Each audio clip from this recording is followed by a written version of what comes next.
Kristen di mata Yahudi, Judaism. Apakah Yahudi bisa mengakui Kristen? Tentu tidak. Begitulah Islam, tidak mengakui juga Syiah.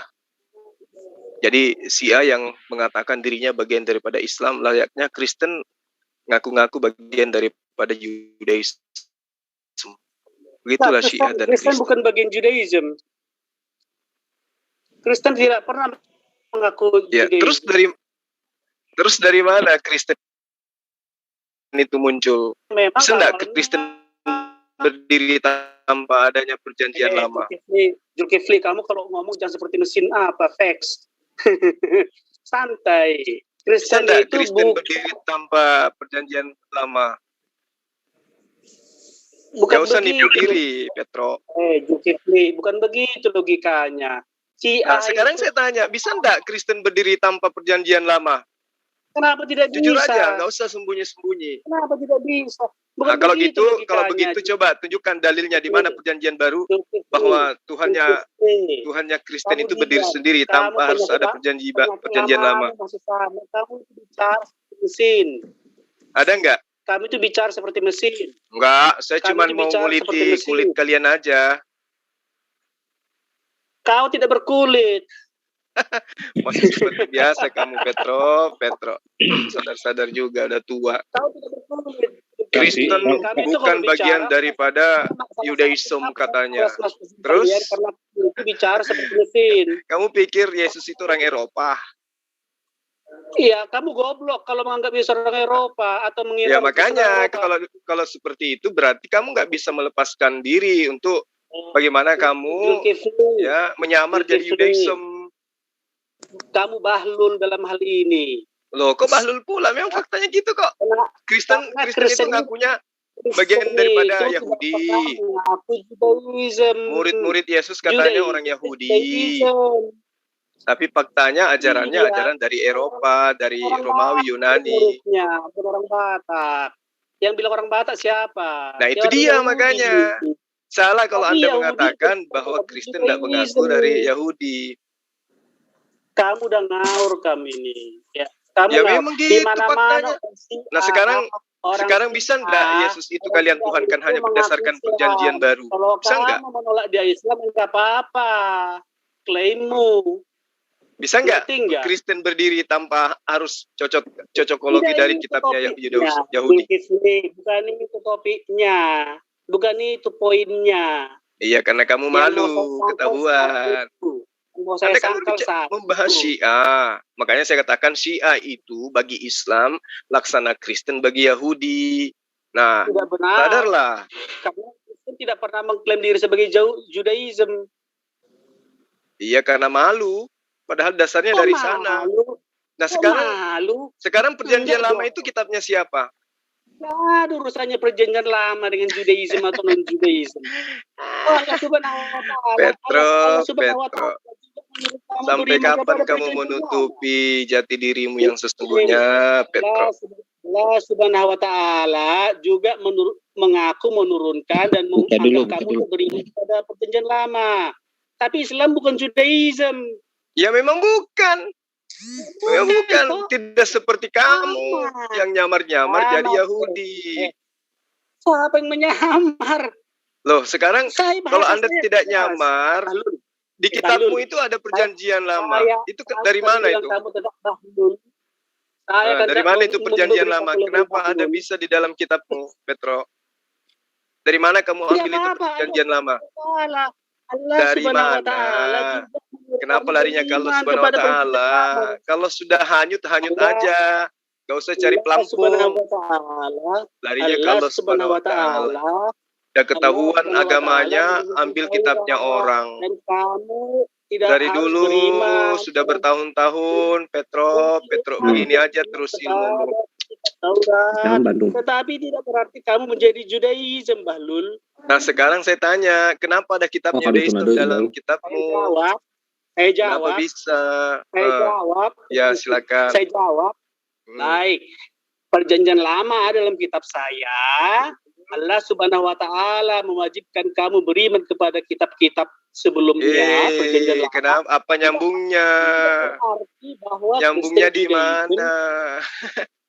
Nyambungnya di mana? Nyambung dong. Nyambungnya di mana? Kenapa di kitabmu ada perjanjian lama? Itu pertanyaan saya. Loh, di kitabmu juga ada. Mana? Di mana perjanjian lama di Al-Quran?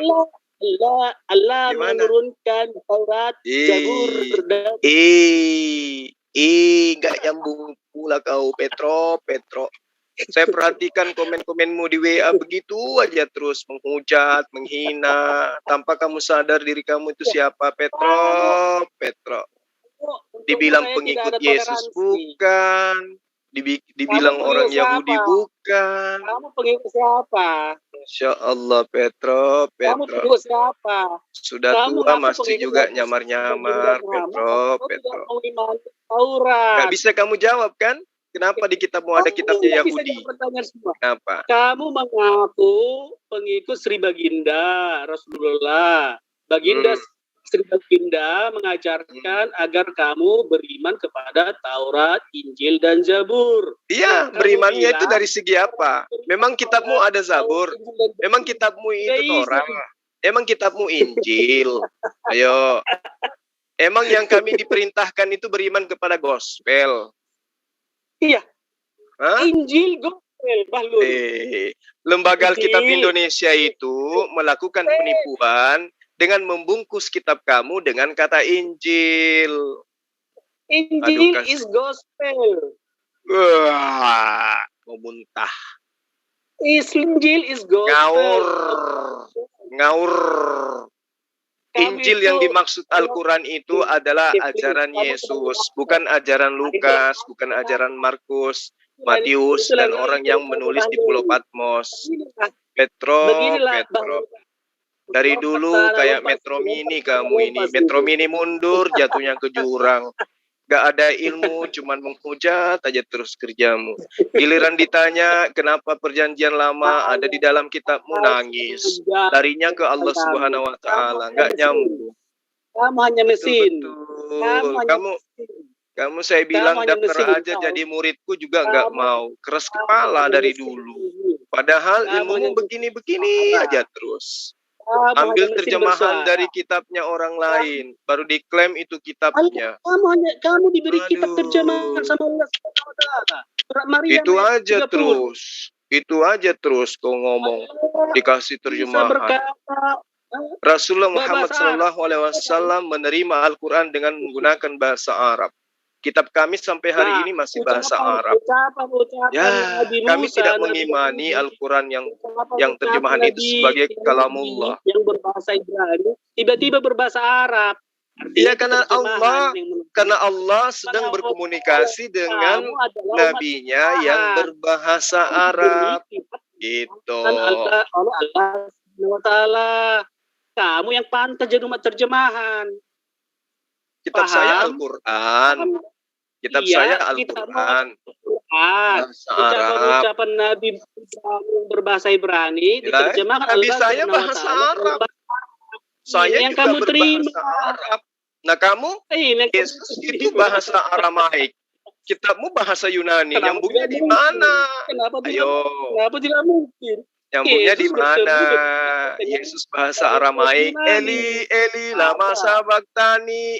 Datang kitabmu dari Eropa bahasa Yunani. Nyambungnya di mana?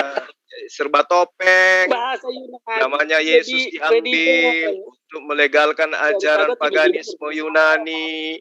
Nama Rasul, nama Allah, nama Alkitab diambil untuk nutupi ajaran dari Yunani.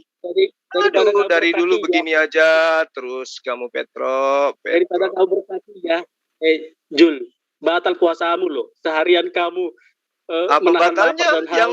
Yang saya sampaikan adalah kebenaran. Apa yang salah yang saya sampaikan? Takiyahmu keluar semua. Takiyahnya di mana? Apa yang salah yang saya sampaikan? Ya, ini penginjil jalanan, takiyah toh. Apanya? Buktinya saya banyak menginjili orang di jalan. Ayo. Harusnya kamu kan penginjil, pendakwa. Tuh, kan saya begitu. penginjil Tapi jalan. Kamu bertakiyah. Terbukti tanggal 24 ini nanti saya menghadiri undangan untuk mengislamkan orang Kristen lagi.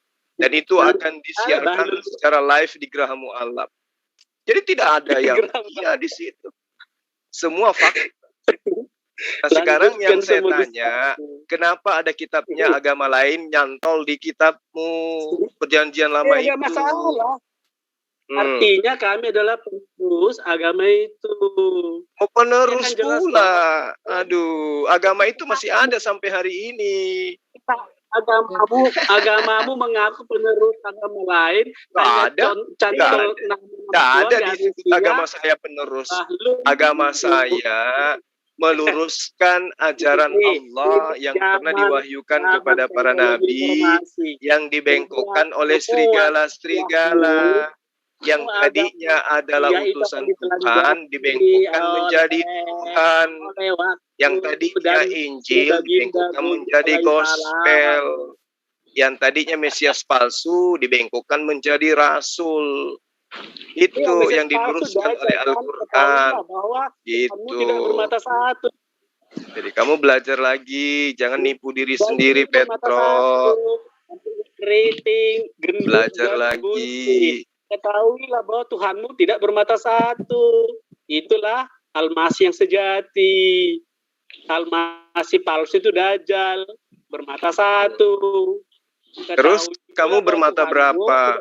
Kebenaran sudah ada di matamu, depan mata kamu nggak lihat. Malah kau menyembah manusia. Gimana ceritanya? Yesus sudah datang mengajarkan, buka matamu, Tuhan itu adalah Allah yang tidak bisa terlihat, tidak bisa didengar suaranya. Mata hatimu tertutup.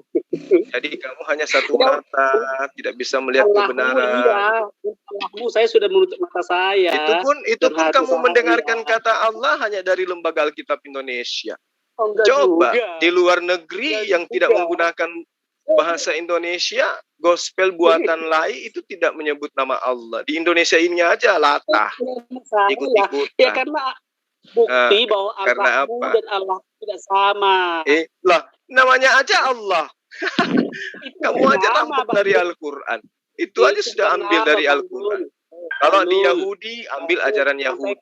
Kalau di mayoritas Islam, ambil ajaran Islam. Jadi agama apaan yang seperti itu? Kemana-mana nyamar. Kalau dia di mayoritas Islam, nyamar ke Islam-Islaman.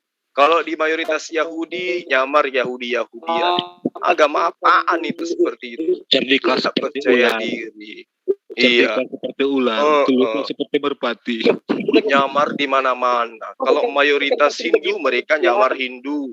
Mayoritas Kongcok menyamar Kongcok. Aduh, kenapa sih nggak punya jati diri gitu, percaya diri bahwa agama Anda itu datangnya dari Yunani, pagan Romawi? Kenapa nggak percaya diri kali kalian? Asal jangan pagan Arab aja.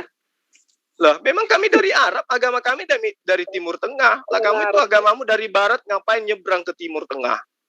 Ayo. Siapa bilang dari Barat? Pagan Arab lu. Agama dari Eropa nyamar-nyamar jadi dari Timur Tengah. Aduh, kasihan kali. Agama dari Antioquia jadi darinya dibilangnya dari Yahudi. Kamu hanya mesin. Untuk melegalkan ajaran agamanya, ambil kitabnya orang, terjemahkan, lalu kasih label Perjanjian Lama. Padahal Perjanjian Lamanya Allah itu kepada Bani Israel adalah pembebasan dari perbudakan Mesir. Perjanjian barunya Allah justru adalah hukum Torah. Tapi karena kalian tidak punya ilmu, hanya ingin mengajarkan penyembahan terhadap roh-roh, ya begitu, nyamar-nyamar. Kan sangat disayangkan. Maka dari itulah Syiah itu laksana Kristen di tubuh Yahudi. Betapa tidak nyambungnya kan? Itu makanya. Jadi belajar lagi, Petro. Dari dulu begitu aja terus. Udah bertahun-tahun, saya bilang kamu daftar jadi muridku, nggak mau.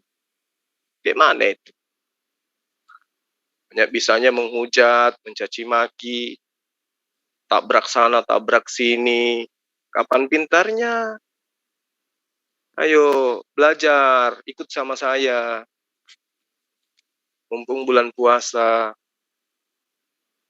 Petro. Saya tuh nyangka Pak Petro tuh orang berpendidikan, Bang Jul. Oh enggak, dia penghujat kelas kakap itu, tapi enggak ada ilmu. Tadi dengar suaranya saya tuh salut loh. Awal-awal. Iya, karena memang dia S2 itu Bang, teolog, ngakunya sih. Itu. Katolik dia Bang. Iya, Katolik yang nyembah patung itu. Saya salut tadi tuh, ngomongnya tuh enak gitu lah. Oh, ternyata. Iya, karena dia belum lihat saya masuk. Kalau lihat saya langsung kerasukan setan dia. Kerasukan setan. Kerasukan roh. Iya. Makanya tadi kan saya ketawa aja sama Pak siapa? Pak Budak Angon. Iya, gitu. Saya itu artinya positive thinking gitu loh. Ya dengan bahasanya yang santun seperti itu, ternyata di balik itu juga, waduh, kaget juga nih tadi waktu ngobrol sama Bang Sumani. Ternyata aslinya juga keluar ya. Iya, memang begitu dia. Kalian nggak usah curhat-curhatan. Ya toh, ya sesama yang sewarna kan pasti akan saling membela. Saya orang to the point saya. Pak Petro. Saya tidak membela siapa-siapa, Pak. Cuman saya diem aja kan. Bukan, saya tidak membela siapa-siapa. Saya tidak membela siapa-siapa, tapi tahu Petro itu siapa, kan gitu kan. Kalau saya kan belum tahu. Karena saya tidak bertakiyah. Saya tidak. Mana Anda tidak bertakiyah? Yesus yang manusia Anda jadikan Tuhan. Apakah itu bukan takiyah? Kita bisa bahas. Kamu itu seperti perempuan mulutmu kalau diskusi. Bla bla bla bla. Saya hanya meluruskan apa yang kamu katakan, kawan. Kamu katakan kamu nggak takiyah. Faktanya yang dikandung 9 bulan kamu katakan itu adalah Tuhan. Itu kan takiyah. Oh, tidak demikian pernyataannya Bahlul. Kenapa nggak demikian? Faktanya Yesus manusia dan faktanya kau Tuhan kan. Jadi takiyahnya siapa? Bahlul, bukan begitu pecahnya. Bukan begitu. Bisa saya mau bertanya, silakan bertanya, saya jelaskan. Nanti kan ribut. Oke, saya tanya. Kenapa Mitra, Osiris, Bakus, Krishna, Yesus itu sama-sama disembah, sama-sama tanggal 25 lahir dan diimani dia dari perawan, kemudian dia diimani sebagai Mesias yang ditunggu, kemudian dia dianggap sebagai pembebas dari dosa, dan kenapa sama-sama mati di salib menurut penganut dan pengimannya? Jawab. Kamu itu mesin. Tidak ada urusan saya dengan Osiris. Justru itu berarti kamu nggak ada ilmu. Karena Yesus, Mitra, Osiris, Bakus, Krishna itu sama-sama kematiannya diimani oleh penganutnya, sama-sama menebus dosa manusia. Sama-sama lahir tanggal 25, sama-sama Mesias yang ditunggu, sama-sama bangkit hari ketiga, sama-sama bangkit di hari Minggu. Itu kenapa bisa sudah kepalit itu? Sudah. Ya, silakan. Saya jawab pertama, di kitab saya tidak ada Osiris, tidak ada Krishna. Di Al-Quranmu Allah tidak bisa beranak karena tidak punya istri. Harusnya kamu tanya itu. Allah Subhanahu Wa Taala tidak bisa beranak karena jomblo, sementara Maryam bisa beranak tanpa suami. Nah, itu dia makanya kenapa sama dengan Mitra, Osiris, Bakus, Krishna. Lahir dari perawan. Kenapa sama-sama ceritanya itu? Lihat debat kita. Konten saya berdasarkan kitabmu. Kontenmu kepada saya berdasarkan kitab saya. Jadi saya mau bahas apa? Oh iya, sebagai penginjil saya harus ngajarin kamu tentang kitabmu. Kamu lupa. Ada series. Tapi kalau Allah tidak bisa beranak karena tidak punya istri, ada. Iya, memang dia tidak punya anak dan tidak punya istri. Gimana sih? Salah enggak? Kalau bapak yang bapak yang kamu sembah itu punya istri. Kamu itu kok punya istri kagak? Ayo. Kami itu kalau di Medan. Oh, Yesus punya istri, Bang. Berarti Yesus punya istri. Berarti Maria itu istrinya Tuhan. Iya. Peranakan Yesus. Peranakan Yesus. Ya itu sama kan, sama dengan Brahma. Sama dengan Paraksion, Apollo menikahi Paraksion pada saat bertunangan dengan Arius. kemudian lahir Gimana Plato. Ya, sama. Gimana Brahma? Ya sama. Gimana? Brahma Sama gimana? menikahi, kemudian dia lahir anaknya bernama Krishna. Setelah terangkat ke nirwana, muncul kemudian Siwa sebagai roh suci. Bedanya dengan Kristen apa? Brahma. Lihat mesin. Kamu cuma mesin. Kenapa bisa gitu? Kok sama? Melakukan sesuatu, keluarlah Hercules. Nah, itu dia. Kok bisa sama? Siapa dinikahi Brahma? Kok bisa sama ajaran Brahmana? Siapa yang dinikahi Brahma? Gimana? Siapa yang dinikahi Brahma? Yang dinikahi Brahma itulah istrinya yang kemudian melahirkan Krishna. Itu sama dengan Kristen, tidak ada bedanya. Ya sama dengan Allah Subhanahu Wa Taala juga, tidak beranak kalau tidak beristri. Bang, dia bukan Kristen, dia Katolik kan dia. Kristen ya Kristen, Katolik dia. Nyembah Bapa, Anak, Roh Kudus, dan Maria. Sama aja. Maria, mereka, Bang. Iya, Maria. sama dengan Brahma. Bagaimana mereka lahir di bulan Desember gitu. Sama. Hanya beda nasib. Kalau Brahma mengawini wanita kamu bilang, nggak tahu siapa, Allah Subhanahu Wa Taala tidak sempat menikahi karena tidak ada wanitanya. Karena Allah memang itu namanya Allah sendiri, gak ada yang lain. Berarti Tuhan Anda kawin dengan Maria keluar Yesus, begitu. Tuhan kok kawin sih? Gimana ini ya? Kalian tuh ngomong bertanggung jawab sedikit. Bagaimana Tuhan saya bisa kawin? Coba jelaskan. Enggak, lu Tuhanmu berarti kawin sama Maria terus punya anak namanya Yesus gitu. Kenapa otakmu mengatakan demikian? Apa yang kamu baca? Anda tadi mengatakan Allah tidak punya anak karena tidak punya istri. Berarti Allah tidak kawin. Anda mengatakan Tuhan Anda punya anak namanya Yesus. Berarti Tuhan Anda kawin dengan Maria dong, punya istri dia. Error. Allah saya jawab. Justru saya mengikuti pola pikir Anda. Allah tidak punya anak karena tidak punya istri. Saya jawab Tuhan Anda punya istri dan kawin sehingga. Boleh saya Sugi bisa jawab? Kamu si Sugi ya? Benar.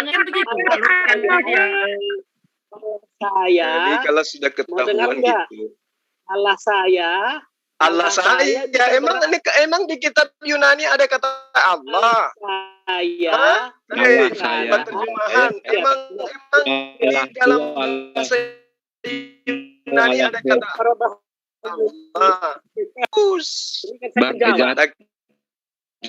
Terus sebut Tuhanmu dengan sebutan Theos atau Zeus, Theon. Jangan kau pakai bahasa Arab, kawan. Pakai original teks kitabmu, Theos. Tanpa beristri. Theos. Pakai Theos dong. Lihat. Pakai Theos dong, jangan pakai Allah, enggak bagus. Jangan takia. Theos saya, bilang Theos saya. Jangan Allah saya, Pak, Tuhan saya gitu, Pak. Bilang Theos saya.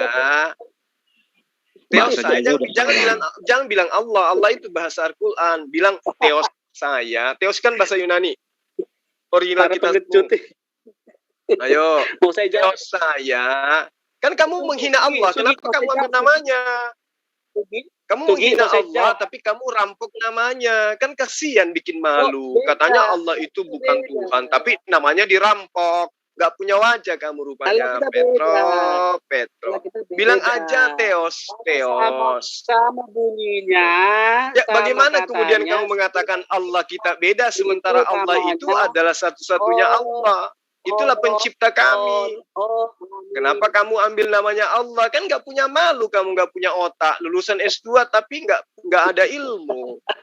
Menghujat Allah tapi mengambil nama Allah. Kenapa kamu nggak mau menyebut nama Tuhanmu dengan nama aslinya Theos? Malu? Malu ya? Mau saya jawab? Malu ya? Kamu jangan. Mau saya jawab? Malu nggak? Jawab dong. Mau saya jawab atau tidak? Ya, silakan. Takia aja terus. Allah saya bisa beranak tanpa beristri. Allahmu tidak bisa beranak. Kenapa kamu menggunakan kata Allah? Itu dulu luruskan. Kenapa kamu nggak mengatakan kata teos?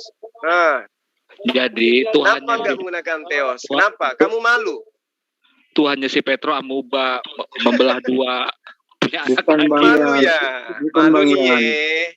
Tuannya malu gunakan kata teos nih. Tuannya Petro kawin sama Maria, terus lahir suaminya juga. Malu dia sebut teos. Original teks kitabnya malu dia sebut Tuhannya dengan teos. Kenapa? Karena teos itu identik dengan pagan. Makanya dia menutupi wajahnya dengan ngambil kata Allah. Padahal di dalam kitabnya tidak ada kata Allah. Yang ada teos. Petro. Ada malu kamu Petro. Pietro. Petro. Dari dulu kayak gitu terus. Puasa. Kenapa suka fitnah? Lah, dari dulu begitu terus menghujat Allah tapi merampok namanya. Katanya fitnah, oke.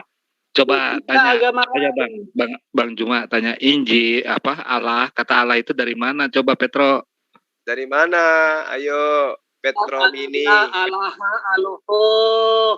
itu ya, bukan fil Islam. Loh, itu bahasa apa rupanya? Itu bahasa apa yang tadi kamu katakan? Hah? Itu bahasa apa tadi? Itu bahasa Arab yang ada sebelum Islam ada. Itu bahasa apa tadi? Kok larinya ke bahasa Abrahamaik? Memang agamamu dari mana? Islam, kamu jangan. Agama Anda dari mana? Kok bisa ke bahasa Abrahamaik? Kamu itu beragama. Agama Anda dari mana rupanya? Petro, lihat. Agama Kristen itu dari mana? Kok bisa kamu gunakan bahasa Abrahamaik? Agama puasa. Tapi kok suka lupa kulit.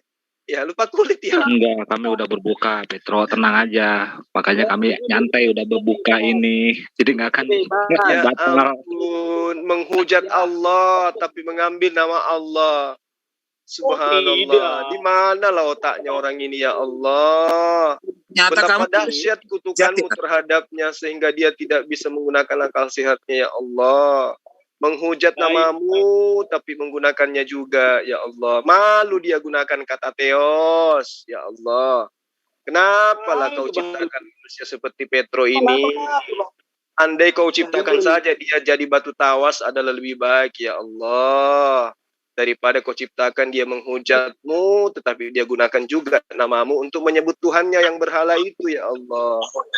Subhanallah. Yang benar dan yang baik untuk dimakan buahnya dan pohon kehidupan di tengah-tengah taman itu serta pengetahuan tentang yang baik dan yang jahat.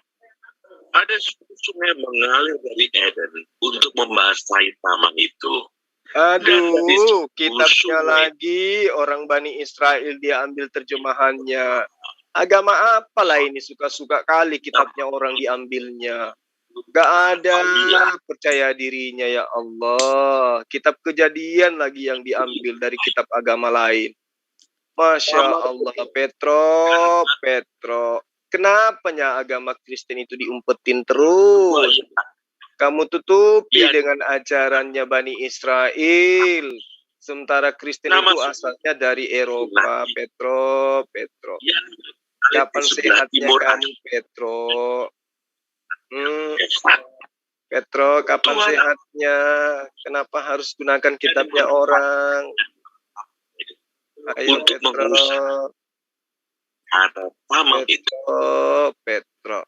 Sampai hari ini yang punya kitab Perjanjian Lama yang sebelum diterjemahkan ke Septuaginta masih beragama Yudaism, Petro. Jadi Kristen itu bocor dari mana munculnya? Aduh. Kasian kali lah Petro ini. S2 tinggi-tinggi sekolah katanya. Barusan Petro tuh ngomong apa ya Bang? Barusan. Dia membacakan kitab Kejadian tentang Taman Eden. Padahal nggak nyambung lah. Pertanyaannya gini Bang. Emang Taman Eden di mana ya? Di surga atau di mana? Kalau pemahaman Kristen di Irak. Oh, di Irak. Iya. Di Irak nyambung ke India gitu. Nah. Emang kenapa harus di Irak bukan di Yerusalem? Nah itu dia makanya.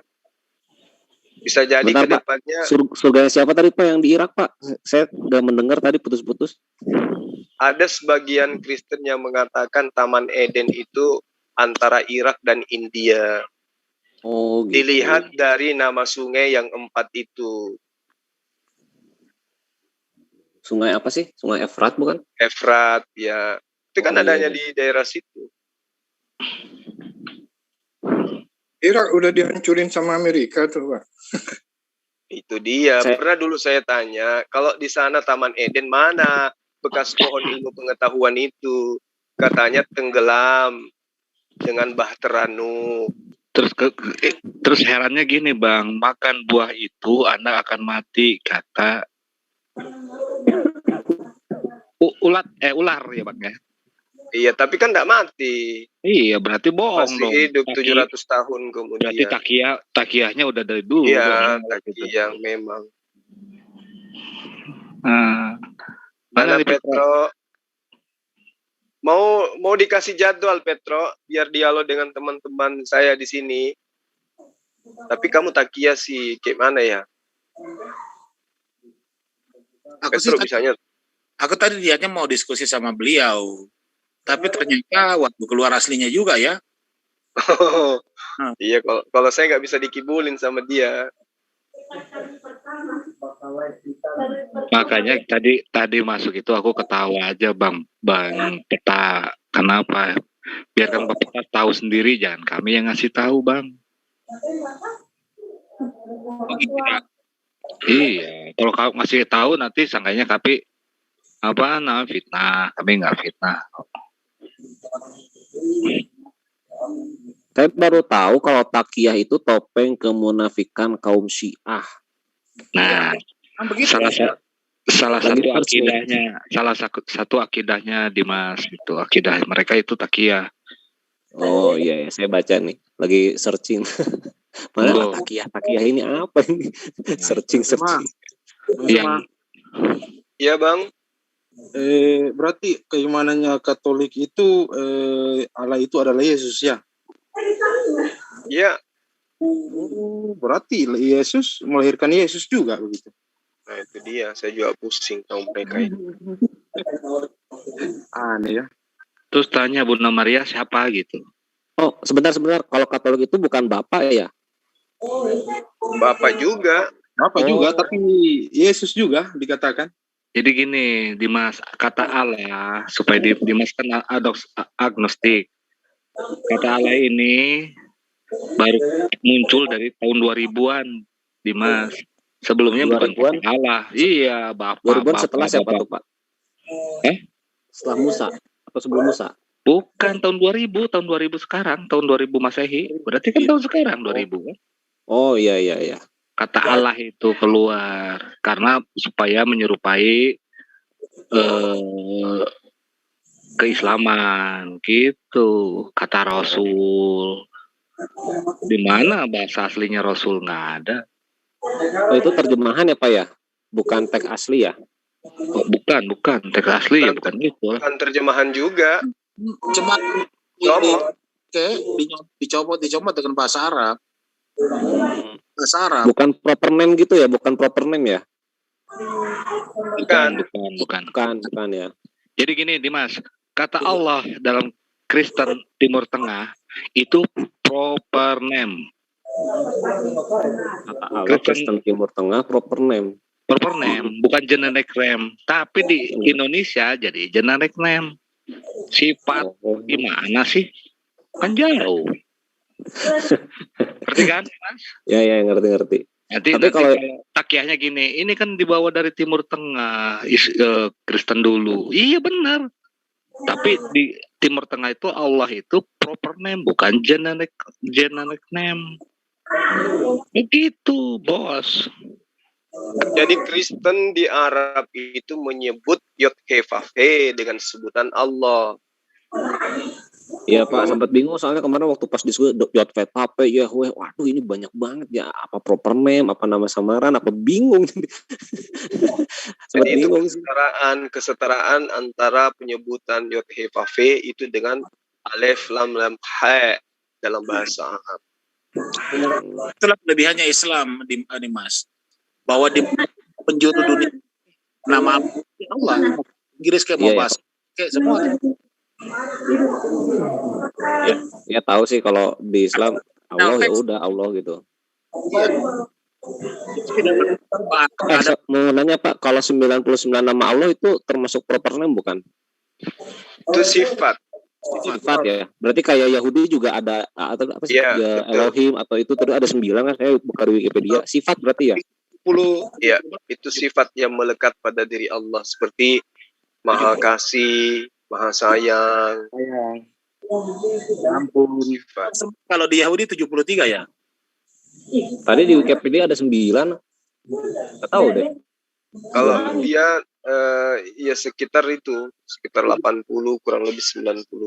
Enggak sampai 90-an. Oh, berarti saya selama ini salah persepsi dong. Kalau saya kira Yesus Roh Kudus itu kayak ini nama sifat, bukan berarti ya?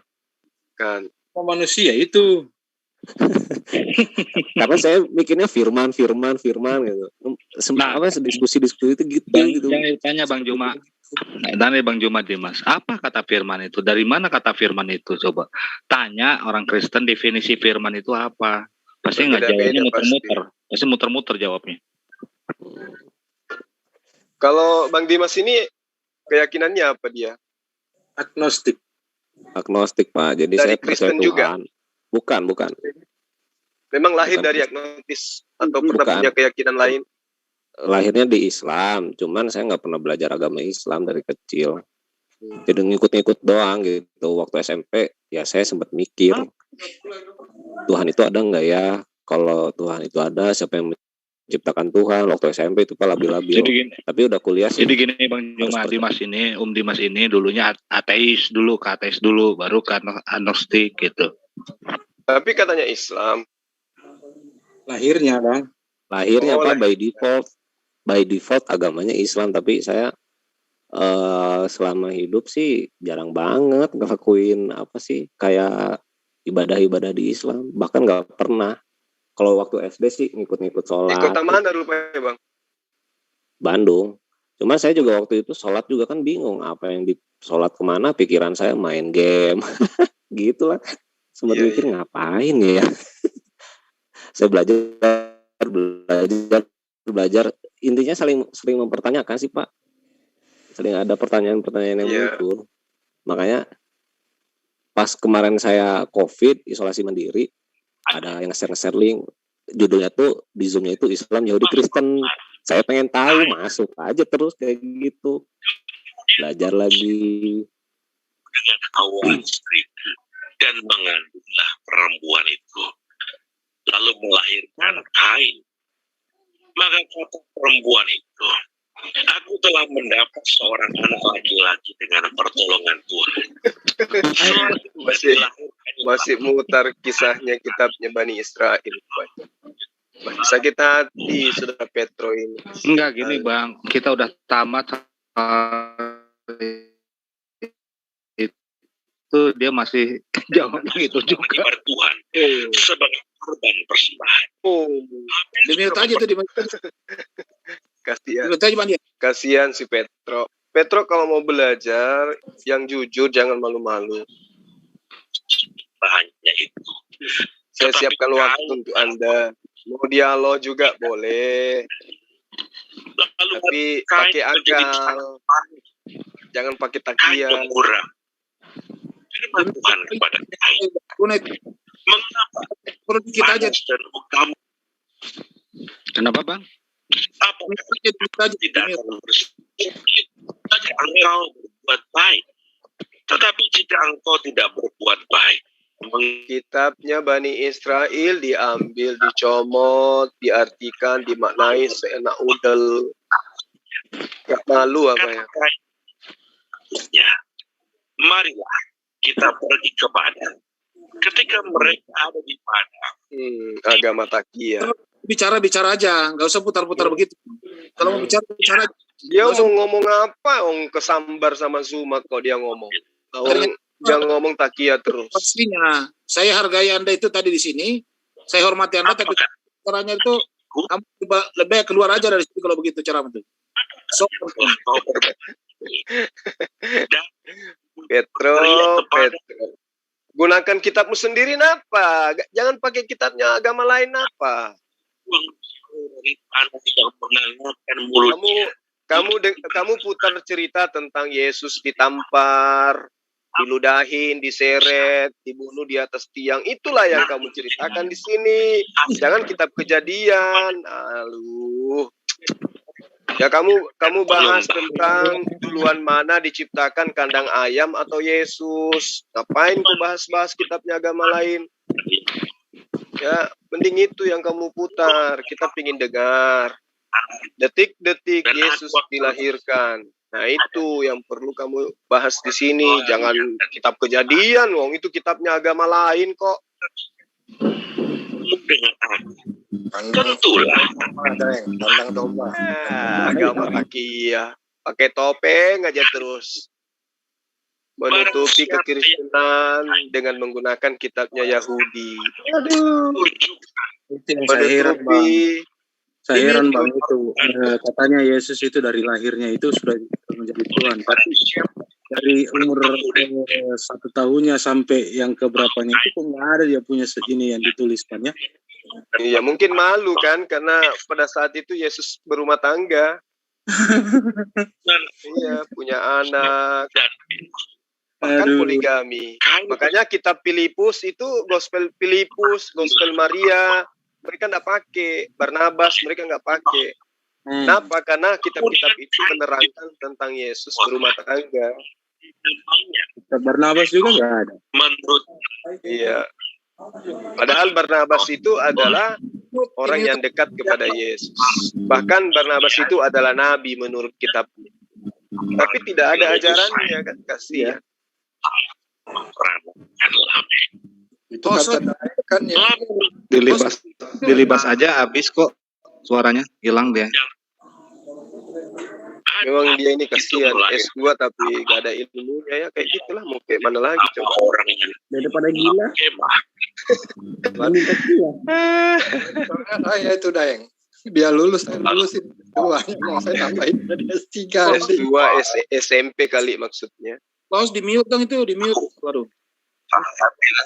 وولدت قايل وقالت اقتنيت dia pakai kitabnya Bani Israel. Bambang Rosena itu. Dia pakai kitabnya Bani Israel. Tapi giliran ketemu dengan Yudaism, pencret. Ketemu dengan Yishak, muntabar. Ketemu dengan Billy, kan kasihan. Giliran orang Yudaism itu tak ada ya kayak gini kayaknya. Pakai Kejadian lah, kitab Yesaya lah, kitab Mazmur lah. Kasihan kali lah. Aduh. Petro. Ini Bang Zuma, maksudnya gini aja, nggak usah ajarin dia ini. Kan dia sering menghujat toh tentang Al-Quran. Oh iya. Ajarin saja dia tentang Al-Quran seperti apa. Jangan supaya dia hilang hujat-hujatannya itu. Gak bisa, memang sudah tabiatnya gitu. Susah. Saya kenal beliau ini udah bertahun-tahun, Petro ini. Iya. Memang dia otaknya nggak berfungsi. Imani aja pokoknya, mau mati, mau hidup, mau apapun, pokoknya imani aja dah. Yang penting ada suara kalau si Petro ini. وكلم قايين هابيل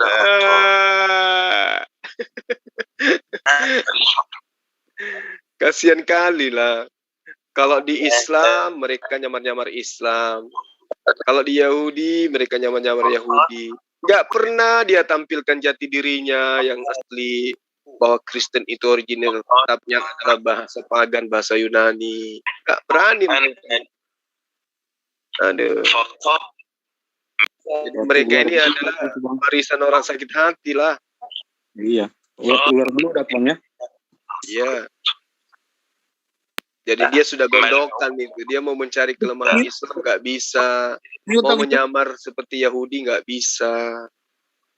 Putus asa terhadap kitabnya. Kenapalah kitabku ini begini modelnya? Kenapalah pakai bahasa Yunani? Itu putus asa, kecewa mereka. Makanya tidak ada satupun di antara mereka yang peduli dengan kitab suci mereka. Nggak ada yang hafal, nggak ada yang mau belajar. Ya, kalaupun ada, cuman beberapa orang yang mau belajar original teks kitab mereka. Coba dihitung jari, paling Bambang Nursena. Siapa lagi yang lain? Nggak ada lagi kan? Cuman satu orang itu kayak.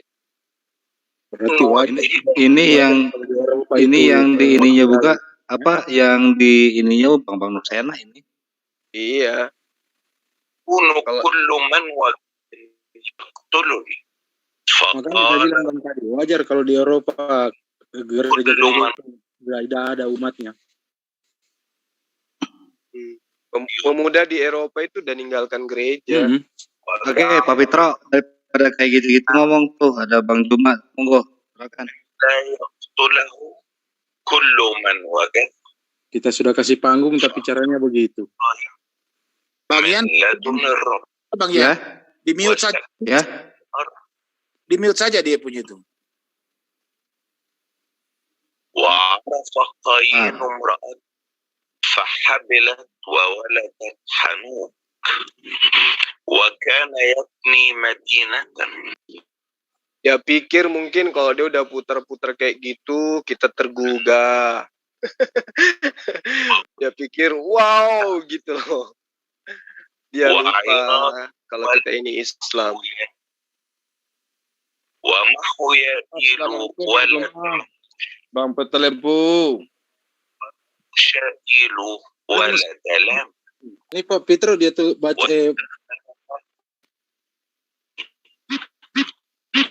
Ismul wahidati 'ad. Mestinya dia keluarin yang bahasa Yunani atau bahasa itu kan. Assalamualaikum Bang Bima, Bang Peta. Waalaikumsalam warahmatullahi wabarakatuh. Ini mohon maaf ngacung ya, saya di mute dulu semua ya.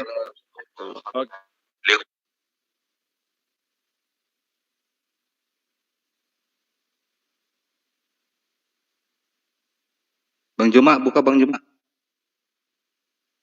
Bang, buka aja Bang. Iya Bang. Terus Bang Peta mana?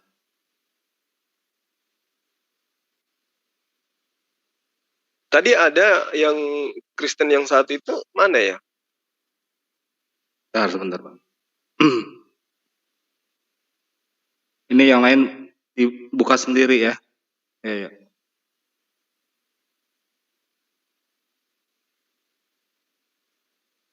Dimas Preman yang tadi ini ya? Ya Dimas, aku buka nih sebentar. Oh mana? Mana Dimasnya? Yang agnostik tadi? Keluar Bang. Udah keluar. Iya. Pak Debodan buka sendiri. Oke Kang Emil, Mbak Emil, mana Emil? Oke, buka Bang. Jangan ditutup lagi.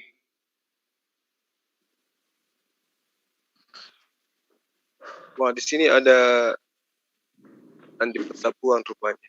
Assalamualaikum, Bang.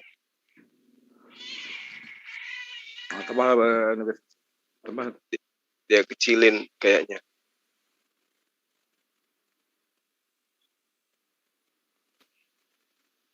Oke, buka semua ya. Buka semua. Buka masing-masing. Hadir Pak Haji. Gimana Pak Haji? Oh ya, ada Dimas tuh.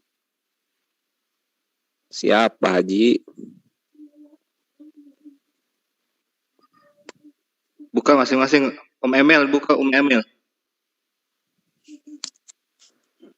Dimas masih ada tau Dimas? Ada Pak Haji, ada. Saya lagi dengerin kok. Oh ini ganti Agno namanya nih. Bukan tidak.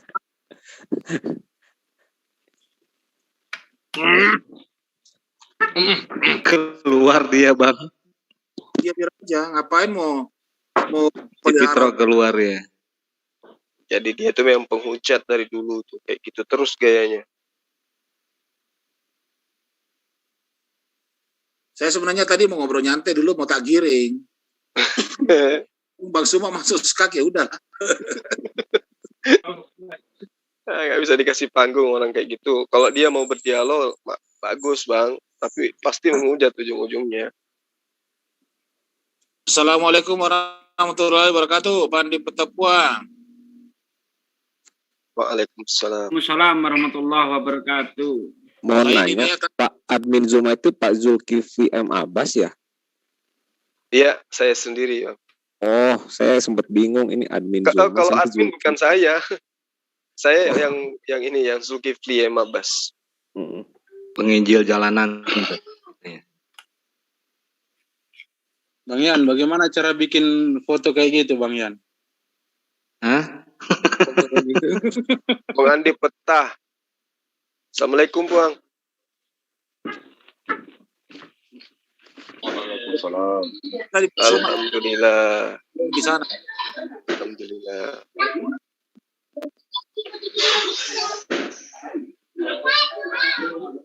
Jadi kawan-kawan saya tolong dibantu nih. Profil saya nih. Rencana mau bikin semacam buku tentang biografi orang tua kita. Pak Andi Petapuang ini saya mau bikin buku perjalanan hidup beliau sampai hijrah seperti saat sekarang ini yang sangat luar biasa. Di mana kita saya sendiri ya, seusia saya sekarang ini saya belum pernah menemukan ada sosok seperti beliau ini.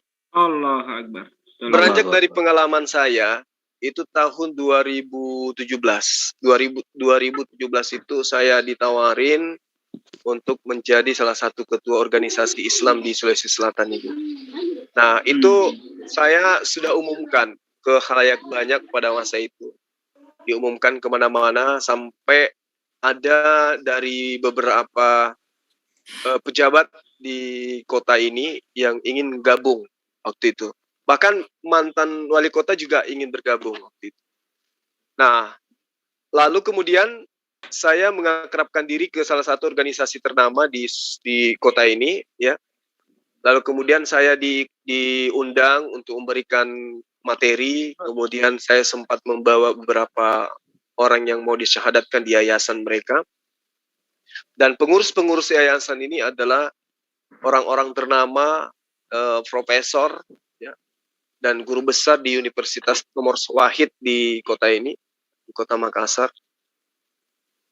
Sampai pada akhirnya waktu itu saya menyampaikan secara lisan kepada mereka apa-apa yang saya butuhkan untuk menjalankan roda organisasi. Nah, sampai pada saat waktu itu saya dipertemukan dengan salah satu guru besar dari Universitas Hasanuddin. Beliau memberikan istilahnya memberikan tempat ya kepada kami di Tamalan Rea untuk kami jadikan sebagai sekret waktu itu. Nah, jadi endingnya diberikan tempat untuk dijadikan sebagai tempat pertemuan para mu'alaf dan juga kajian-kajian. Nah, itu yang saya dapatkan di organisasi sebelumnya.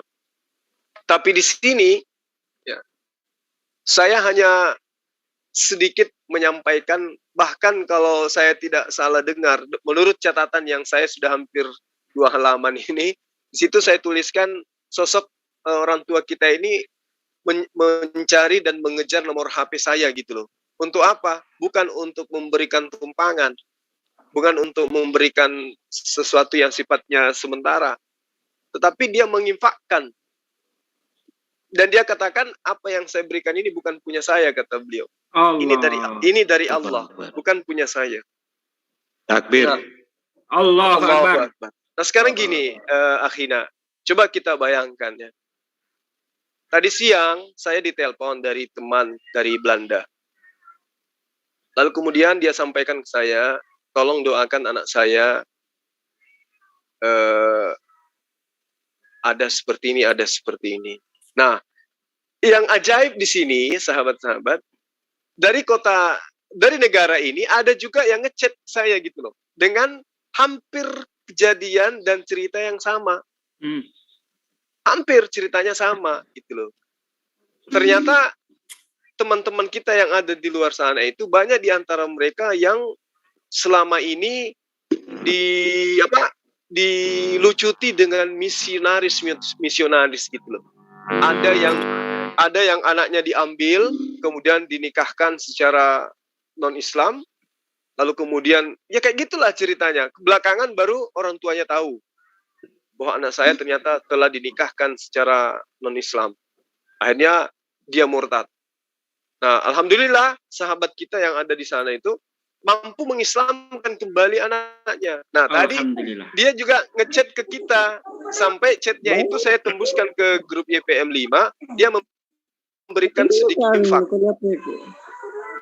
Dia tadi sekitar 1. Tadi kita ada ini.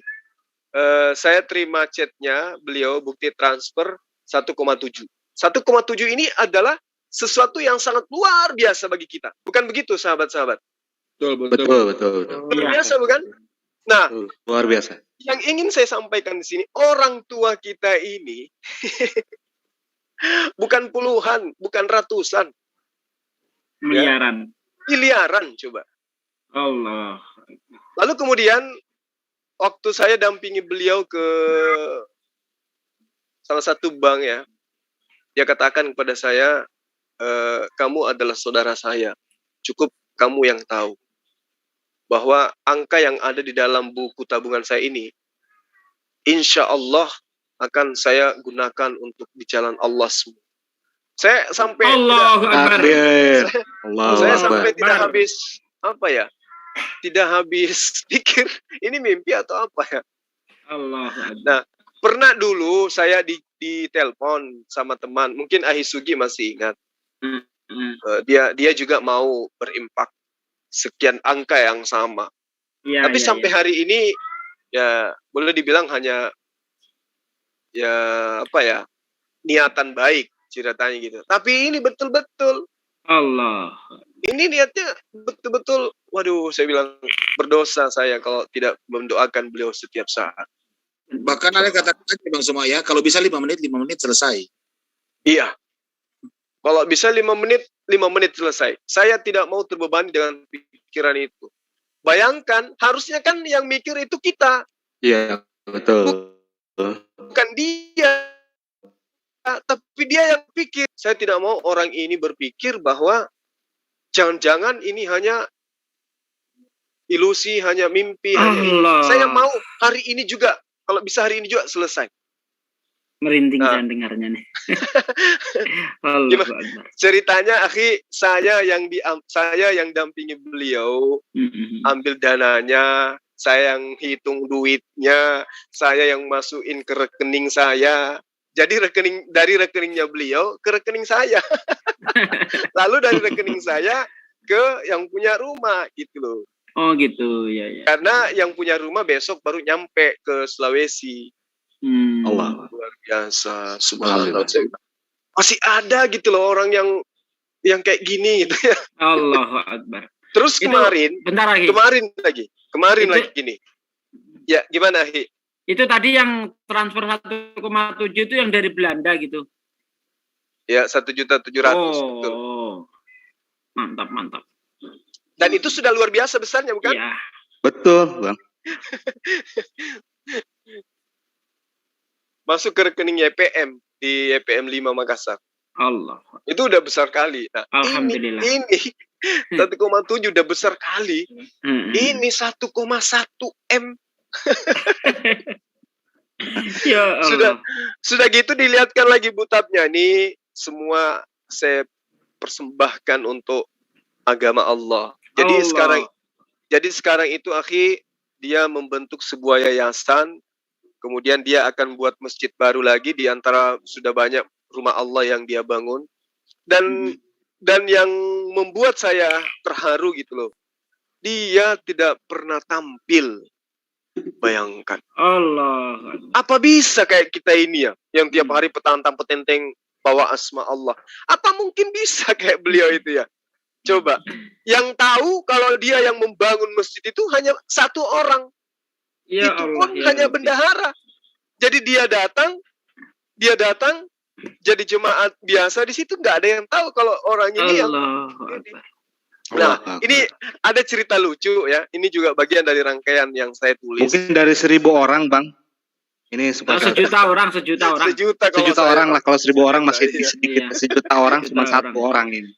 Satu hal yang menarik dari cerita beliau. Pada saat kantornya dia itu buka penerimaan karyawan. Nah, ini saya sampai di rumah ini saya cerita sama keluarga. Kapan ya ada keturunan saya yang bisa sama seperti beliau ini? Ya. Ceritanya gini. Jadi pada saat manajer perusahaannya itu menerima karyawan, beliau dengan penampilannya yang sangat-sangat sederhana itu duduk di depan kantornya dia, ya sambil ngerokok gitu. Terus ditanyai, datanglah seorang pelamar gitu, tanya-tanya sama beliau. Nah, Bapak di sini sudah lama kerja, kata pelamar. Dia bapak orang tua kita ini katakan, oh iya sudah lama.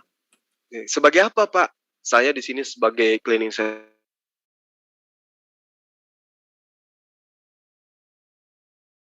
Warung nih. Punya saya kuat. Support. Saya ada di sini ya.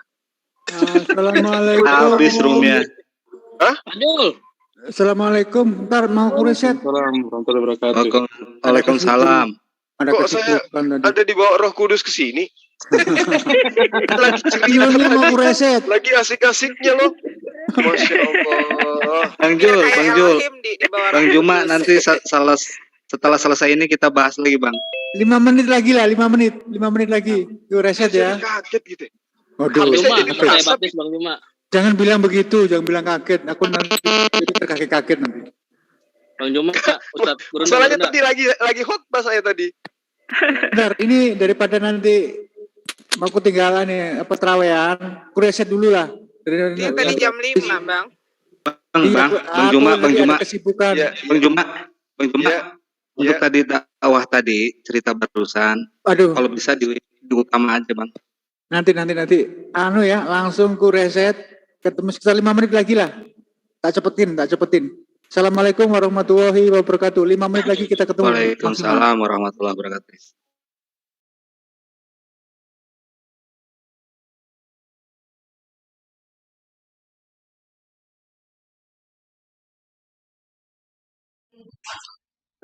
Sahabat-sahabat yang ada di kolom komentar, sementara kita pending dulu ceritanya ya, kaitannya dengan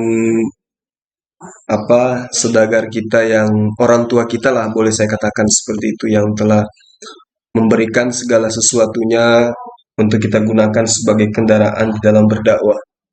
Nanti saya akan ceritakan, kebetulan malam ini saya tarawihnya di rumah, jadi nggak tarawih di masjid, tarawih sama keluarga di rumah nanti setelah acara ini. Jadinya kita akan sambung nanti kalau misalnya link Zoom-nya sudah diberikan kepada kita, supaya cerita itu saya tuntaskan ya.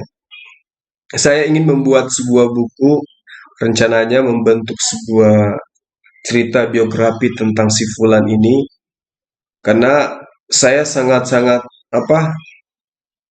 tertarik lah dengan perjalanan hidupnya yang begitu dahsyat menurut saya. Kenapa saya katakan begitu dahsyat? Karena beliau ini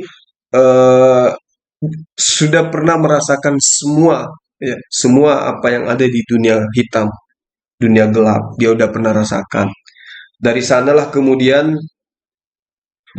kemudian beliau bangkit dan berhijrah. Ya, setelah dia sudah merasakan segala sesuatunya, dia kembali bertaubat, ya, taubatan nasuha. Semoga beliau istiqomah. Kemudian beliau mencoba untuk hijrah dan memberikan semua yang dia punya untuk ke jalan Allah. Nah, ini yang ingin saya ceritakan, tapi sebentar lagi ya. Nanti kita sambung kembali, kurang lebih 5 menit, ya, supaya beliau ada juga di sana, supaya saya tidak dianggap mengada-ngada. Ya, kita akan cerita ini supaya beliau juga semangat di dalam mendukung kita karena beliau sudah kami dudukkan sebagai ketua penasehat, ya, penasehat daripada Yayasan Pembinaan Mu'alaf At-Tauhid Wilayah 5, Sulawesi Selatan Barat. Saya kira seperti itu, sehingga dengan adanya penyampaian-penyampaian seperti ini, itu bisa melahirkan, membangkitkan gairah kita terhadap perjuangan ini. Jadi, semoga dengan adanya beliau di tengah-tengah kita bisa memberikan spirit bahwa sedangkan dia yang tadinya dari dunia gelap bisa memberikan sesuatu yang baik terhadap kehidupan kita, apalagi kita yang memang selama ini menyadari akan kebenaran Islam itu sendiri.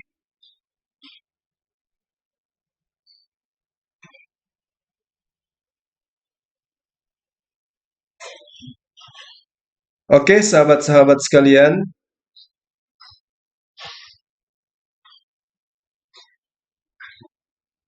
saya tidak henti-hentinya ya meminta kepada sahabat-sahabat yang ada di netizen, yang ada di kolom komentar, untuk senantiasa memberikan doa yang terbaik kepada beliau, ya, memberikan doa kiranya beliau diberi umur panjang, diberi kesehatan, dibahagiakan bersama dengan keluarga, baik di dunia maupun di akhirat. Karena umat Islam, ya, umat Islam yang tidak didukung dengan perpuluhan sangat membutuhkan adanya mujahid-mujahid, ya, yang memiliki materi untuk bisa berjuang bersama-sama, bagaimana bisa mengajarkan Islam, mengajarkan dinul ini dengan kekuatan yang kita punya. Karena kalau hanya berdasarkan atas teori-teori, ya saya rasa tidak maksimal perjuangan ini. Kita butuh perjuangan yang betul-betul nyata di depan mata, ya, pergerakan yang sistematis sebagai garda terdepan, menjaga gerakan-gerakan pemurtadan supaya tidak masuk kepada kehidupan generasi muda kita sekarang dan masa-masa yang akan datang. Tentunya hal seperti ini sangat kita harapkan, ya. Orang-orang seperti beliau ini sangat kita harapkan untuk bisa mengambil bagian di dalam gerakan bagaimana bisa mengislamkan orang-orang yang jauh daripada ajaran agama Islam, dan juga bersama-sama dengan kita memperjuangkan dinul Islam ini agar semua orang yang menggunakan akal sehatnya bisa mendapatkan hidayah. Saya kira seperti itu para sahabat sekalian. Kita lihat dulu ya, mudah-mudahan link Zoom-nya sudah ada, supaya kita bisa bergabung kembali dengan teman-teman yang ada di grup.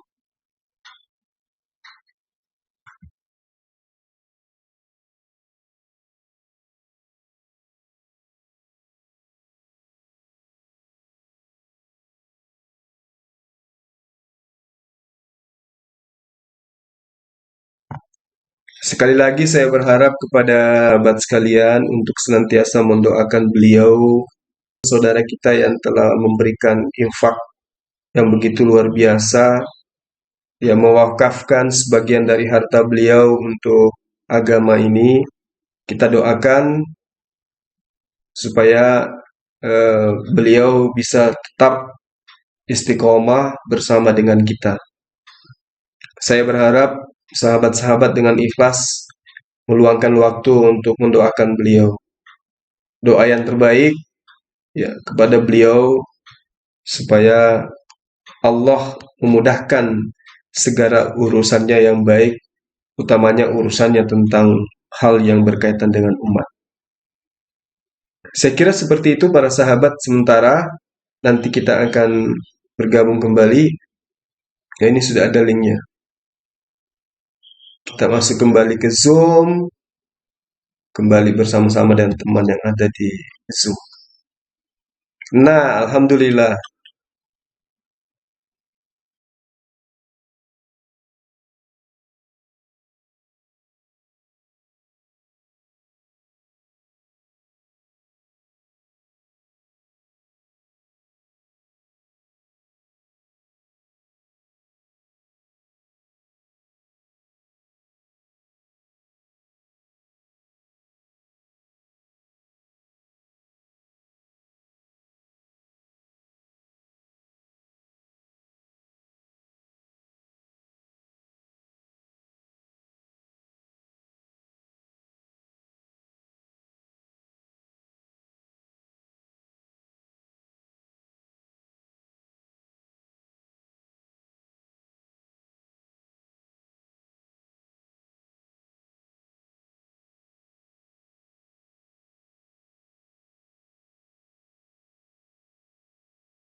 Yan, kira-kira Gurunda ini mau streaming lagi ya? Kalau bisa streaming aja, jadi yang lain juga di luar sana yang nggak tahu. Ini kalau menurut saya ini Bang Yans, lebih baik di room lain. Kenapa? Ntar peserta yang belajar itu keluar masuk di sini, gitu. Jadi terganggu live streamingnya, tangting. Terus orang bingung kok dibahas apa ini nanti. Bukan debat ini Bang, bukan debat. Bukan debat ini. Bukan. Gak apa-apa. Ini ya salah satu Iwan Villa. Ya mungkin dermawan lah intinya. 1 juta satu gitu dari cuma satu orang. Bagus judulnya itu Bang Yen. Gimana? Bagus judulnya itu. Iya, dari 1 juta orang ya satu orang gitu. Ini membuat kita ini Bang, apa ya? Tidak terlalu sombong nantinya. Buat kita para debat di sini, debaters mungkin terus ya Iwan Villa yang lain juga bisa ambil kesimpulan gitu.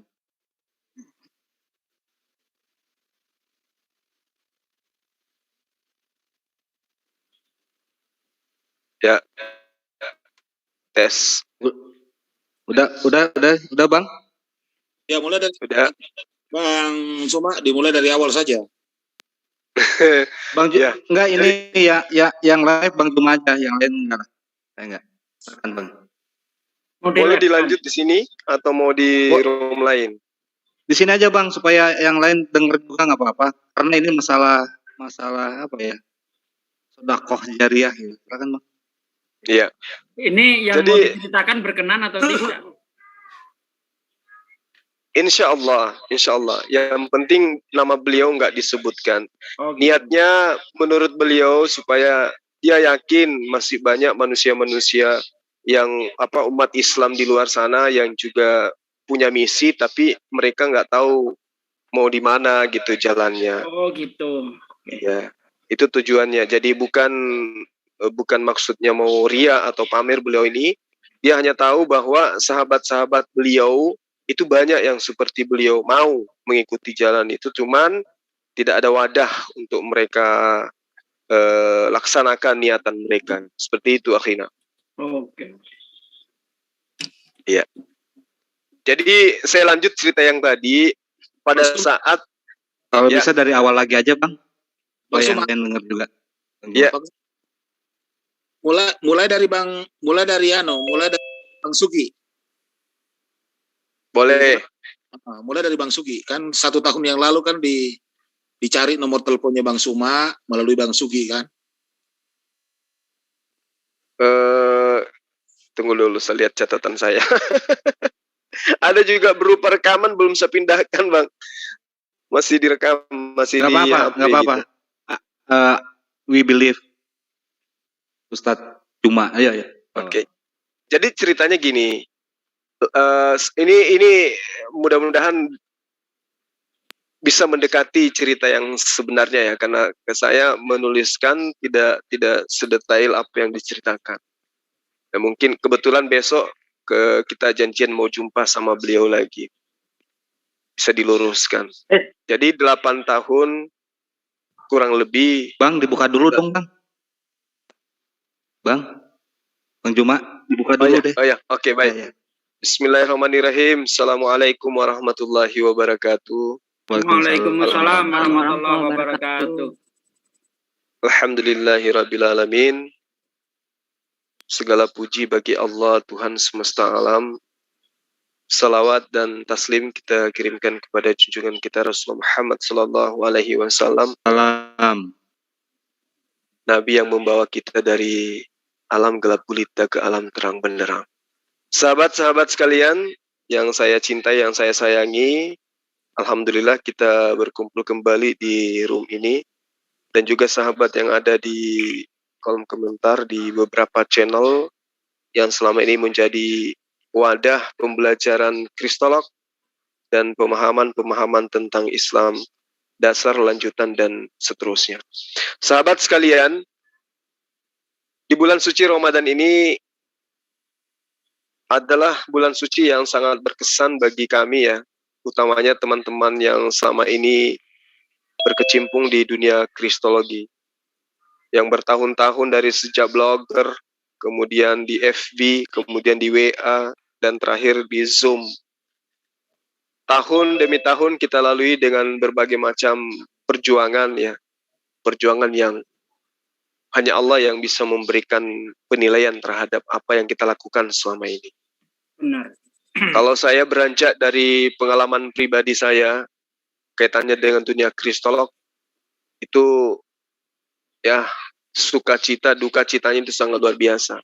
Banyak kesan, banyak pesan yang kita lalui di sana, banyak rintangan, ada duka, bahkan air mata pun ada di sana. Ada ceria, canda tawa, dan yang paling mengasihkan itu adalah dipertemukan dengan orang-orang yang punya niat, visi dan misi yang sama, bagaimana bisa menutup pergerakan kristenisasi di negara ini. Sahabat-sahabat sekalian, bulan suci Ramadan kali ini adalah bulan suci yang paling indah di antara seluruh momentum bulan suci yang pernah saya lalui secara pribadi. Kenapa saya katakan demikian? Karena cerita-cerita tentang saudagar kaya, cerita-cerita tentang orang yang menginfakkan harta bendanya, cerita-cerita orang yang mati di dalam syahidnya memperjuangkan agama ini dengan ilmu, dengan harta benda, yang selama ini kita dengarkan. Alhamdulillah di bulan suci Ramadan ini kita bisa, saya pribadi dan teman-teman semua bisa merasakan bahwa ternyata itu bukan hanya sekedar cerita, itu bukan hanya sekedar kisah, tapi ini adalah merupakan fenomena fakta yang sesungguhnya. Dipertemukannya kita dengan salah satu saudara kita, ya, kalau boleh saya katakan beliau ini adalah malaikat bersayap yang diutus oleh Allah di tengah-tengah pandemik, di tengah-tengah fitnah ada di mana-mana.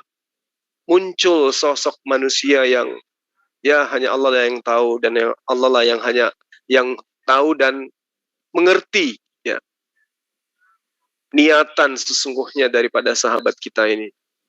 Di bulan suci Ramadan ini para sahabat-sahabat sekalian, kita dipertemukan dengan sosok yang menurut saya sampai hari ini saya masih bertanya-tanya. Sampai hari ini saya belum percaya dan belum yakin. Meskipun yang mengalami itu saya sendiri, yang merasakan itu saya sendiri, yang bertemu dengan sahabat kita itu adalah saya sendiri. Ya. Tapi saya belum yakin. Kenapa? Karena hal seperti ini itu sangat jarang. Di antara 1000 atau 1.000.000 manusia, ya, kita susah untuk menemukan satu orang yang mampu seperti beliau. Hidupnya sederhana, tempat tinggalnya sederhana, tidak mewah. Ya. Pola makannya sederhana, minumannya sederhana, pakaiannya sederhana, kendaraannya sederhana, cara pergaulannya sederhana, tetapi dia memiliki dunia. Namun dia tidak melupakan kodratnya selaku manusia. Beliau ini tadinya berasal dari dunia hitam, dunia gelap. Hampir semua kejahatan yang ada di muka bumi ini sudah pernah dilakukan. Tapi alhamdulillah 8 tahun yang lalu beliau hijrah. Beliau menafkahkan hampir ya di seluruh hartanya. Tetapi yang mengherankan, dan dia pun heran, kenapa setiap dia memberi, Allah senantiasa memberi yang lebih baik, yang lebih banyak lagi kepada beliau. Ini saya utarakan ini untuk dijadikan sebagai contoh para sahabat sekalian. Jadi pada masa di mana kita lagi asik-asiknya ingin berdakwah, lagi senang-senangnya menyampaikan kebenaran, lagi semangat-semangatnya untuk melakukan perlawanan terhadap fitnah, hujatan, dan apapun kaitannya dengan Islam di dunia Kristen, hadir sosok yang selama ini menjadi cita-cita setiap pendakwah untuk bertemu dengan orang yang seperti yang dirasakan oleh Rasulullah Muhammad Sallallahu Alaihi Wasallam. Rasulullah Muhammad Sallallahu Alaihi Wasallam ketika pertama kali ingin menjalankan risalah kenabiannya, oleh Allah dipertemukan beliau dengan saudagar kaya. Inilah yang kita alami saat sekarang. Di saat kita ingin memperjuangkan ya, marwah Islam di tengah-tengah fitnah terhadap Islam, sosok saudagar itu hadir di tengah-tengah kita. Alhamdulillah. Alhamdulillah. Sahabat, ini bukan sebuah rekayasa atau cerita-cerita kosong atau obat kuping ya.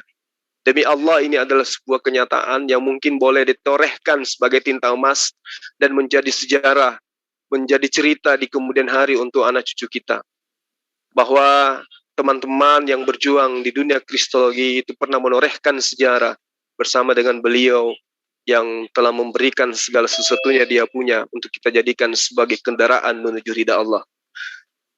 Jadi saya mewakili beliau karena beliau ini tidak mau diketahui oleh, boleh dibilang oleh siapapun. Bahkan banyak hal yang masih misterius yang tidak diketahui oleh darah dagingnya sendiri, oleh anaknya sendiri.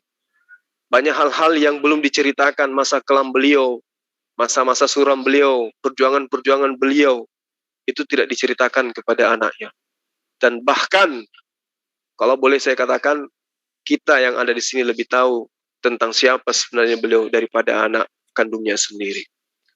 Jadi ceritanya singkat ya, pada saat beberapa masa yang lalu, 1 tahun yang lalu lah, 2019 kalau nggak salah menurut beliau, dia mendengarkan 2 master, channel 2 master, Ahizugi, di situ juga ada saya. Kemudian beliau lihat, loh ini kok ceramahnya beda daripada yang lain. Nah, karena beliau ini, orang tua kita ini, ya, sudah ada di dalam dirinya, percuma saya hidup seperti ini kalau saya tidak menafkahkan harta saya di jalan Allah. Akhirnya dia membangun sebuah masjid, membuat sebuah tempat pendidikan gitu ya. Lalu kemudian dia berdekatan dengan membangun tempat pendidikan itu berdekatan dengan salah seorang kiai. Lalu dia mendekat kepada kiai ini lalu bertanya-tanya. Layaknya orang yang ingin mengetahui Islam lebih jauh, dia bertanya-tanya tentang Islam. Kata kiai ini kepada beliau, percuma kamu memberikan hartamu, kamu membangun ini, membangun itu, percuma. Pahalamu itu tidak akan kamu nikmati selama kamu tidak mendirikan sholat. Nah, dari situlah kemudian para sahabat beliau ya yang mulia ini belajar sedikit demi sedikit. Oh, seperti ini tuh rupanya. Saya tidak bisa menerima pahala saya kalau saya tidak mendirikan sholat. Ya, namanya juga dia mantan dunia hitam ya kan. Ya, sampai hari ini rambutnya masih gondrong, sahabat-sahabat sekalian. Rambutnya masih panjang. Iya, masih panjang rambutnya. Lalu kemudian dia belajar sedikit-sedikit sholat. Nah, pada akhirnya singkat perjalanannya ketemulah dengan Ahizugi. Dia sempat menulis tentang sholat. Dia pertanyakan kepada Ahizugi, gimana caranya sholat, gimana niatnya begini. Akhirnya dia berkatakan kepada kami waktu itu, saya curiga jangan-jangan Ahizugi ini mikirnya saya ini mu'alaf. Iya, betul. Kok bisa ada orang yang masuk di channel kemudian tanya tentang sholat. Akhirnya Ahizugi waktu itu kalau nggak salah dia arahkan ke channelnya Ustadz Alwan. Nah, di situ beliau mengheboh dengan semangatnya, dia cerita, waduh, begitu saya masuk di channelnya Ustadz Alwan, bukannya saya menerima kajian tentang sholat, yang dipertontonkan malah debatnya dia dengan Christian Friends, kata dia. Sampai iya, nah ini kok bukan sholat yang dibahas, ini malah Christian Friends yang baru, kayak mana nih? Tapi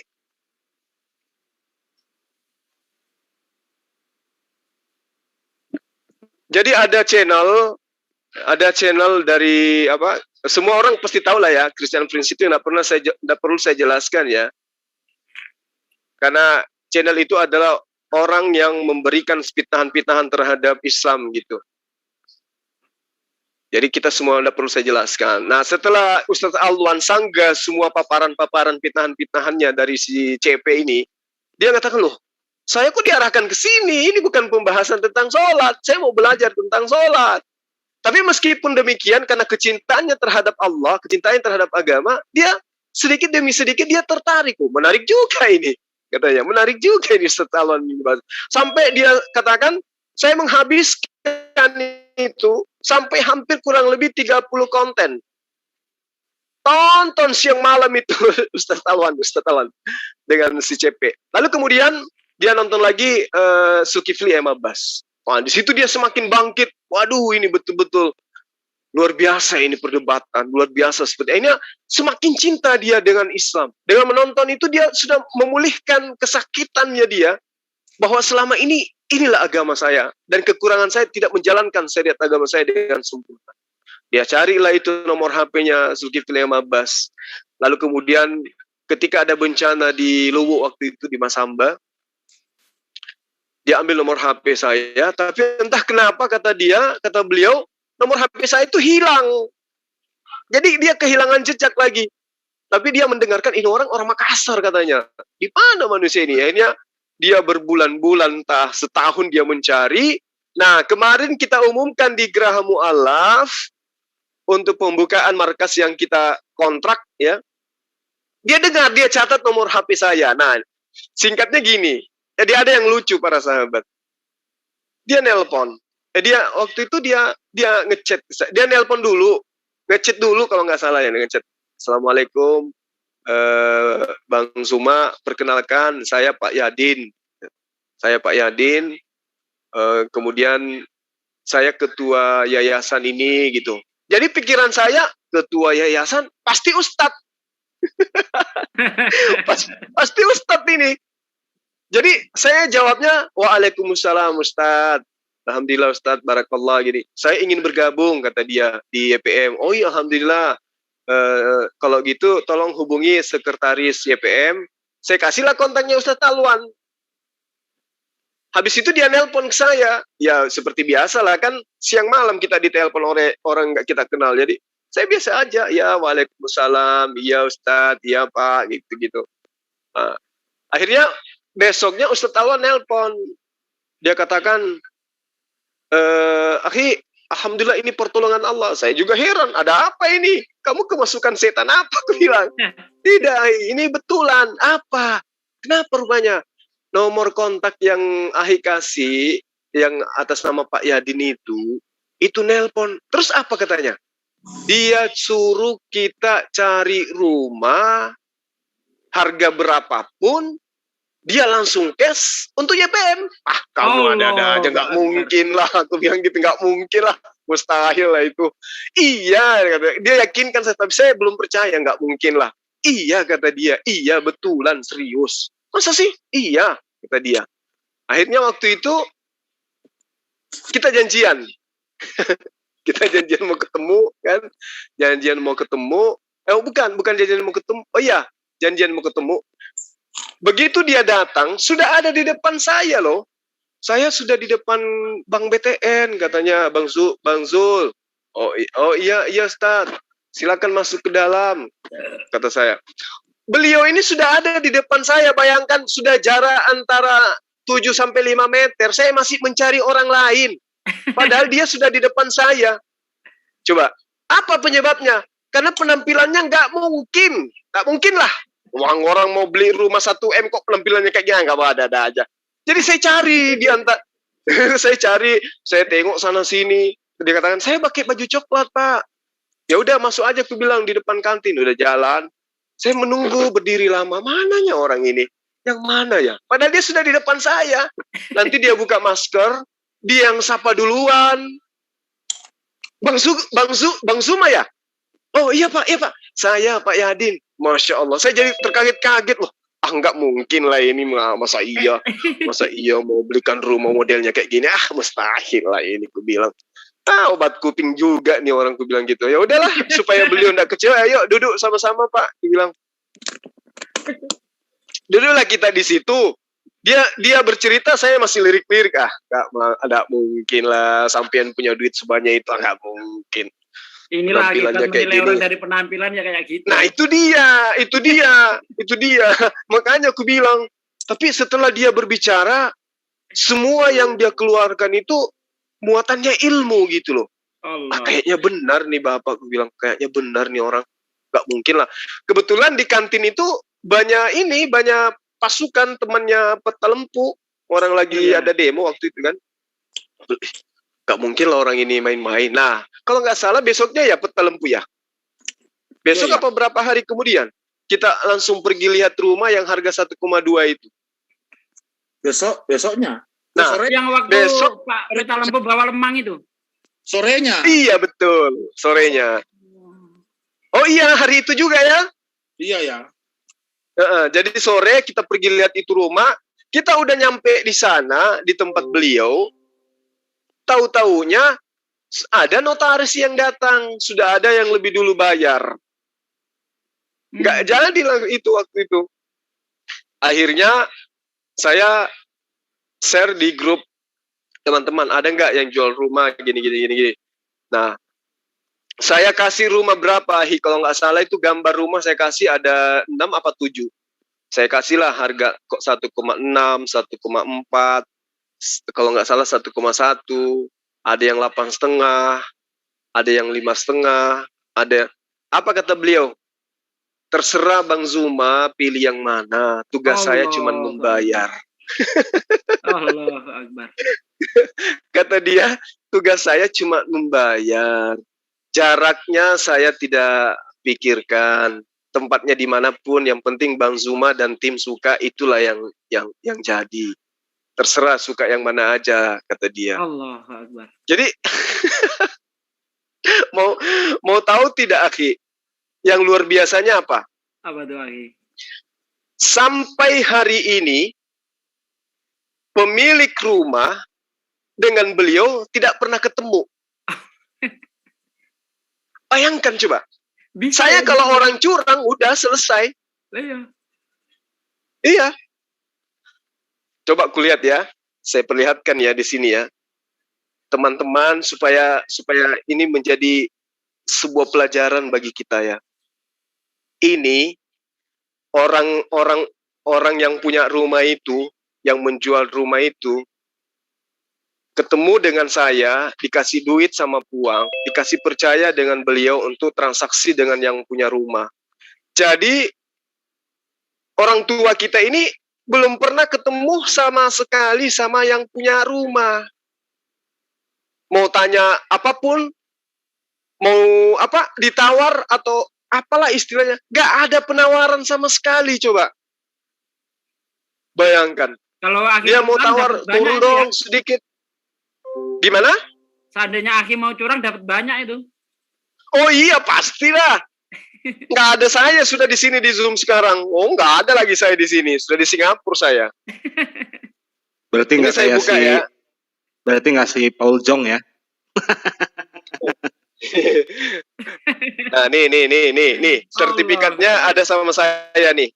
Coba. Kemarin saya antar ke beliau, aku bilang sama beliau, ya. Pembelian AN siapa? Atas nama siapa? Nah itu dia cuma supaya katanya supaya tidak ada sengketa, dan kita kan di sini belum ada akte pendirian YPM, supaya tidak ribut, kata beliau pakai nama saya aja. Kalau pakai nama anak saya yang pengurus di YPM itu nanti yang lainnya ribut, kalau saya tidak ada nanti ribut, masalah kalian. Mending atas nama ini sertifikat ini. Kemarin saya antarkan beliau. Berarti atas nama ke beliau saya kasih. Enggak lah, biar nama beliau lah, janganlah atas nama saya. Saya juga punya ahli waris, Akhi. Oh iya. Betul. Tidak boleh. Nah, saya kemarin antar ke beliau. Saya ketemu sama beliau, aku bilang gini, ini di tanda tangan. Apa kata dia? Bawa aja pulang, Senin aja kita jumpa. Dia nggak lihat, nggak buka siapa namanya, seperti apa modelnya, itu sertifikat nggak ada, dia pernah ini, nggak pernah. Betul. Justru yang punya rumah itu justru katakan gini sama saya, jangan saya ketemu. Kenapa? Saya kenal bapak itu, kata dia. Saya kenal bapak itu, jangan kasih ketemu saya. Kata dia gitu. Loh, kok bisa gitu Pak? Nggak, jangan. Nah, kebetulan yang menjual rumah ini adalah salah satu mantan pejabat di kantor wali kota Makassar. Pejabat ya, pejabat teras lah. Jadi kenal beliau. Jadi dia tidak mau ketemu gitu. Nah, jadi saya lanjut ceritanya. Diputuskanlah rumah itu diambil.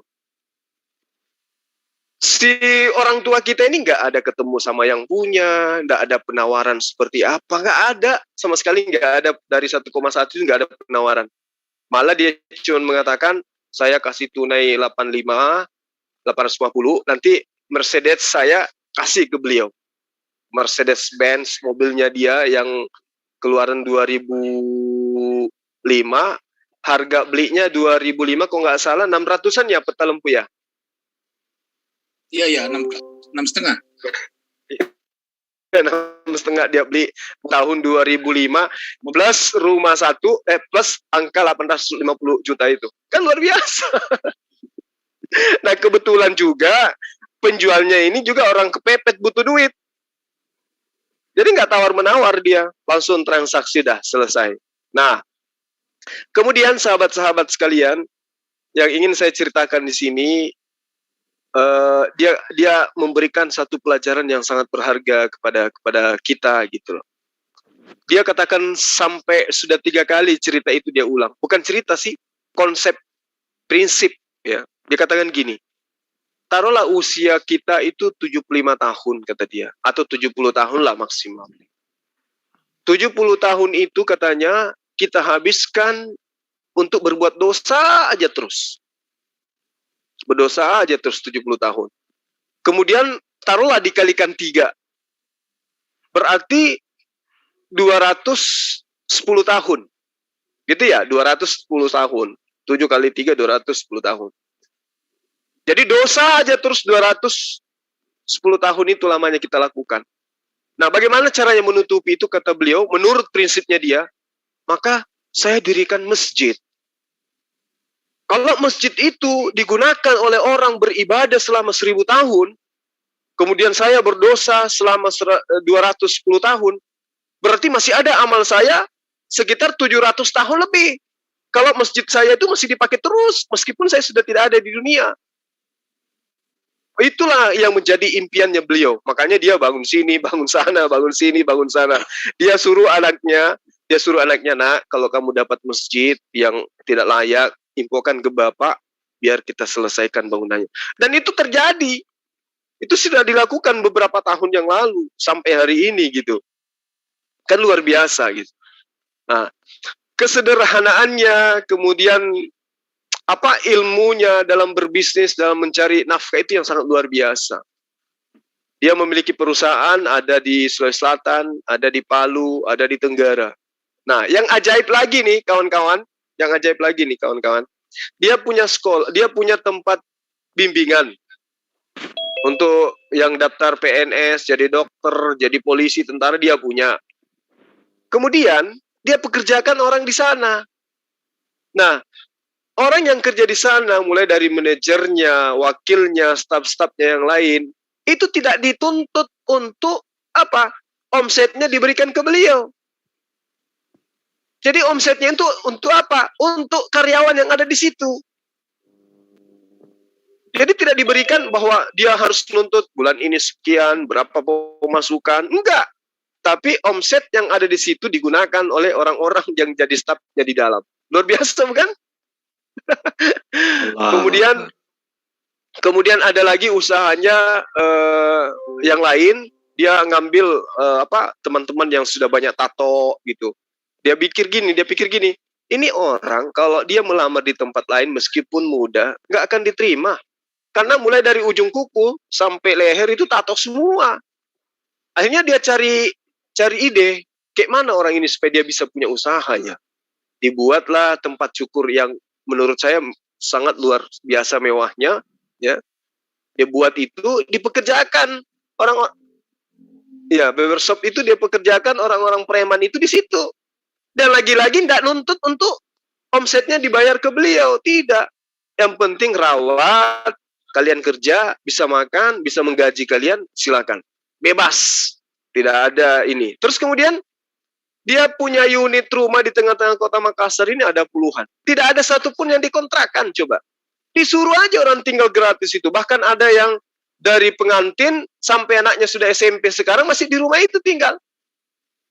Nggak ada disuruh bayar sama sekali, nggak ada sama sekali disuruh bayar sama beliau. Ada kejadian lucu, ya, ada kejadian lucu yang diceritakan waktu itu. Pada saat penerimaan karyawan di salah satu perusahaan beliau, dia katakan gini, pada saat itu orang dari sudah ngantri, ya, mengantri untuk lamar. Dia ada di kantor itu waktu itu. Terus salah satu dari pelamar datang ke dia, kebetulan dia lagi ngerokok di depan kantor, duduk-duduk di pinggir-pinggir jalan gitu kan. Datanglah pelamar itu tanya, Pak, sebenarnya yang mau diterima di sini karyawan apa, berapa orang, berapa gajinya, kayak gitu-gitulah. Ya seputar itulah mungkin ditanyakan. Lalu kemudian ditanya, Bapak sebagai apa di sini? Dia jawab, saya cleaning service dek di sini katanya. Oh gitu Pak, iya. Nah, beliau ini tanya-tanya sama pelamar itu, tanya-tanya, mungkin karena dia suka. Akhirnya setelah itu dia tanya manajernya bahwa tolong yang ini ya, yang tadi ini diprioritaskan untuk diterima. Akhirnya diterima. Yang tadinya nanya bahwa dia clean service diterima. Kagetnya dia setelah tahu ternyata yang mengaku cleaning service adalah pemilik perusahaan itu. Ditanya sama manajernya, Bapak yang di luar itu tadi siapa sebenarnya yang waktu saya datang melamar? Dia katakan bahwa itulah pemilik perusahaan, pemilik tunggal perusahaan ini. Tidak ada saham dari luar. Allahu Akbar. Aduh, luar biasa beliau ini. Nah, anehnya lagi sahabat-sahabat, dan susah untuk kita tiru beliau ini. Susah. Kenapa saya katakan susah? Berapa dia punya perusahaan? Berapa dia punya kantor perusahaan? Tidak ada satupun ruangan beliau di sana. Gila nggak? Nggak ada. Coba bayangkan. Kemarin terakhir saya jumpa sama beliau. Setelah masuk di lantai 1 rumah yang akan kita jadikan markas, dia katakan gini, Bang Zul, ini kamar depan, digabung aja dengan kamar yang kedua. Digabung, ini dijebol. Supaya di sini kantornya Bang Zul, di sini studio. Jadi Bang Zul bisa habis ngantor langsung studio, debat sini langsung. Jadi tidak perlu lagi naik ke lantai 2. Di sini aja nanti dijebol ini, kata dia. Terus saya tanya, uang kantornya di mana, ruangannya? Loh, kok saya punya ruangan pula? Gak usah, saya datang di sini. Ya cukup saya merokok, ngopi, ketemu dengan kalian, udah pulang lagi. Ngapain saya punya kantor? Saya kata, oh iya ya, berapa kantor beliau? Tidak ada satupun ruangan beliau. Allah. Luar biasa ini orang. Itu makanya aku bilang, susah untuk mencontoh beliau. Seikhlas-ikhlasnya kita sebagai manusia, tentu masih ada rasa ingin gitu loh. Ingin dianggap, ya kan? Ya, ingin dianggap gitu ya. Iya, ingin dianggap, ingin ditempatkan pada tempat yang seharusnya. Beliau tidak sama sekali. Tidak sama sekali. Saya bisa buktikan itu kenapa? Pada saat saya ke BPD mendampingi beliau ambil duit. Saya kan maksudnya ya nggak usah lah saya mau diperkenalkan di sana. Mau tahu sahabat-sahabat, saya dipromosiin coba. Dipromosiin ke setiap orang yang masuk di bank itu. Ternyata beliau ini memang dikenal. Iya, dia nasabah prioritas memang. Dia dikenal mulai dari parkir, semua kenal beliau. Sampai ke level pejabatnya kenal beliau.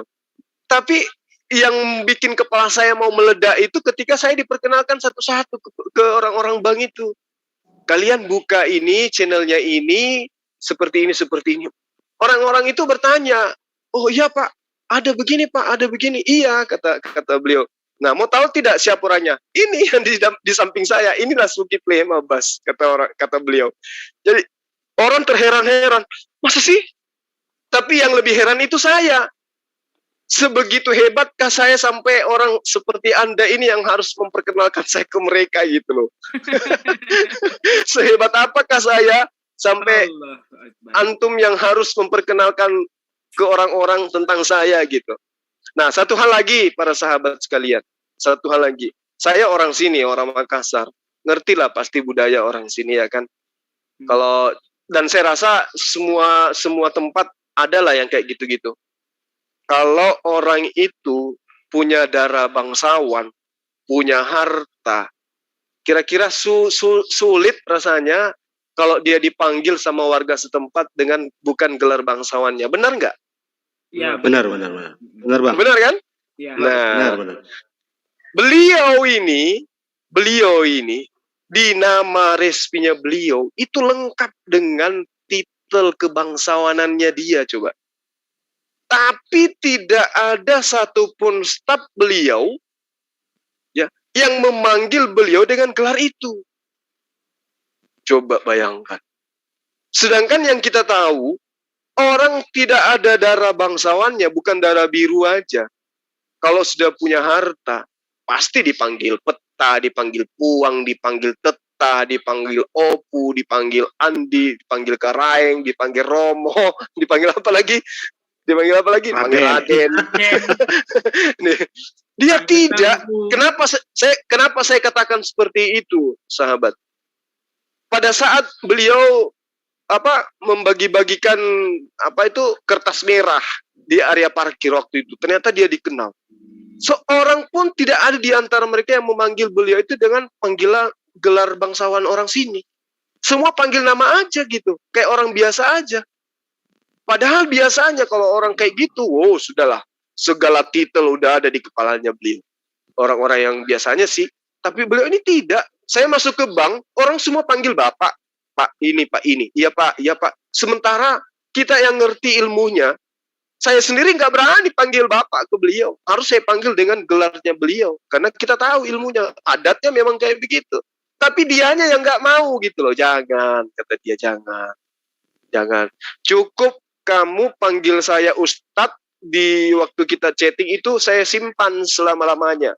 Tidak akan pernah saya hapus itu kamu panggil saya Ustadz, kata beliau. Kenapa? Karena kamulah manusia pertama yang pernah memanggil saya Ustadz. Astaga. Masya Allah. Jadi dia sampai septur itu chat saya, iya Ustadz, itu dia simpan. Karena waduh, seumur-umur hidup saya belum pernah dia panggil saya Ustadz. Karena selama ini ya, tahulah hidupnya dia kan kayak mana. Tiba-tiba ada yang manggil dia Ustadz, dia kaget. Nah itu dia simpan katanya. Ini adalah merupakan penghormatan bagi saya. Seumur-umur baru Bang Zuma yang panggil saya Ustadz. Dia simpan itu chat saya itu. Luar biasa, sahabat-sahabat sekalian. Nah, kemudian setiap saya tanya dan saya dengarkan, apa kata beliau? Apapun yang saya keluarkan dari diri saya itu bukan milik saya. Itu milik Allah, kata dia. Dan kalaupun itu milik saya mau memilikinya, saya mau memilikinya bukan hanya di dunia. Saya mau memilikinya di akhirat. Saya titip lewat kalian. Kalau saya yang bawa sendiri nggak kuat, berat. Terlalu banyak, kata dia. Jadi saya titip pada kalian. Bawakan saya ke sana. Saya mau ada istana saya di sana, kata beliau. Subhanallah. Allahu Akbar. Subhanallah. Jadi luar biasa beliau ini. Jadi apa ya bilangnya? Ya saya terkadang ngomong sama keluarga di rumah, sama anak-anak, sama bini. Ini apa ini ya? Ini tanda-tanda apa ya, gue bilang? Kok ada yang kayak gini? Ya, kata beliau, ya mungkin karena ini dunia sudah tua, sampai Allah mengirimkan manusia-manusia mulia kayak beliau itu. Gue bilang iya juga sih, karena kita belum pernah menemukan hal-hal seperti ini ya kan. Biasanya sahabat ada, tapi berbentuk yayasan. Dari yayasan ini kasih sekian juta, dari yayasan ini kasih. Ini pribadi dan dia upayakan tangan kanannya nggak diketahui oleh tangan kirinya. Coba bayangkan itu. Dia turun, dia pada saat tiba di bank, saya sengaja gitu loh. Ayo, aku bilang kita turun untuk nyetor ini. Janganlah, kamu aja sendiri. Saya biar ngopi di belakang di pojok sana, kata dia. Jadi dia mojok mutar sama anak beliau, ngopi di sudut. Saya yang nyetor duit, dengan gagahnya saya turun tenteng duit ratusan juta, coy. Oh, kapan lagi kan? yang bukan punya yang sombong, yang punya biasa aja. Dia ngemojok sana ngopi. Aduh, aku bilang ya Allah, susahnya jadi orang. Dia kasih molly kak, kasih demoli kak. Bangga dong saya. Wih. Berarti yang punya mobil itu Bang Juma, bukan aku itu kan. Bang Juma, bukan. Saya merinding dengar ya. Saya merinding. Ini saya mau tanya, ini baru kejadiannya. Iya. Mbak, ini baru sertifikatnya ini masih ada di tangan. Nah, belum ini, bayangkan. Ini ceritanya waktu yang Ustadz Alwan sama Bang Juma itu yang pembukaan untuk dan dari situlah video itu dia lihat. Nah, saya kan juga nonton tuh. Saya kan sedih ngeliatnya.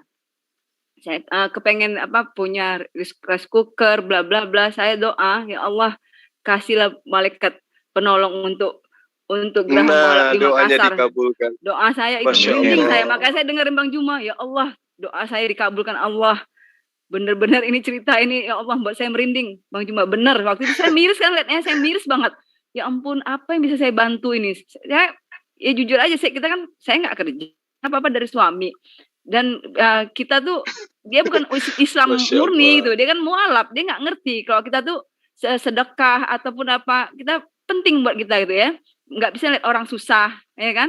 Cuma kadang-kadang pernah pergi sama dia, saya berhenti, asal ada masjid bangun berhenti. Kenapa kamu masih gini? Nah, itulah bedanya sama orang Islam. Mereka nggak minta, seikhlas kamu. Kalau kamu mau ngasih, kasih gitu. Ya kan kalau kita di Bali kan beda, diminta, diwajibkan, katanya nyumbang. Kalau nyumbang harus sukarela. Ini tidak dikasih angka gitu loh. Inilah bedanya Muslim. Dan dia nggak minta. Kamu punya rezeki mau ngasih berapapun diterima. Yang pakai jala-jala itu loh Bang, kita pernah ke Madura. Nah setiap itu kan saya berhentiin. Berhenti mas. Saya suka gitu kan. Dia tuh bingung. Nah saya tuh kepengen nolong, tapi ya Allah kasihlah malaikat penolong untuk Geraha Mualaf di Makassar. Saya lihat itu betul-betul sedih, bener Bang. Ingat Bang, saya telepon Abang kan, malam-malam waktu itu kan. Saya sholat saja, saya berdoa, ya Allah kirim malaikat penolong untuk saya kepengen nolong, tapi gimana caranya? Mungkin Allah lebih tahu. Makanya saya merinding dengerin Bang Juma ini. Ya Allah, benar-benar jawab doa saya. Datang malaikat penolong. Alhamdulillah. Nah, ini lagi kejadian. Mungkin gimana? Gini Bang Juma, saya kasih saran ya untuk Bang Juma nih khusus. Bang Juma. Coba bikin dari diare ya. Dari awal Bang Juma bikin Zoom sampai akhir Bang Juma. Mau bikin film ini. Itu top itu. Iya, sinetron. Ini kayak sinetron, Bang. Iya. Betul. Kalau kayak mimpi ya insya Allah mimpi jadi nyata gitu, Bang. Nah ini Bang Juma malam-malam itu kan. Saya Bang Juma apa yang Bang Juma ini kasih ini, Bang. Ini satu pelajaran buat kami. Ikhlas kami itu apakah ikhlas beneran gitu, Bang? Iya. Apa memang ikhlas ini. Coba bayangkan ini Akhina. Coba bayangkan. Sekarang gini, sertifikat ini sudah keluar dari bank, ya kan? Betul. Penjual rumah itu sudah tanda tangan, ya kan? Duit ada sama saya, Bang. Duit ada sama saya. Sekarang kalau saya ke notaris,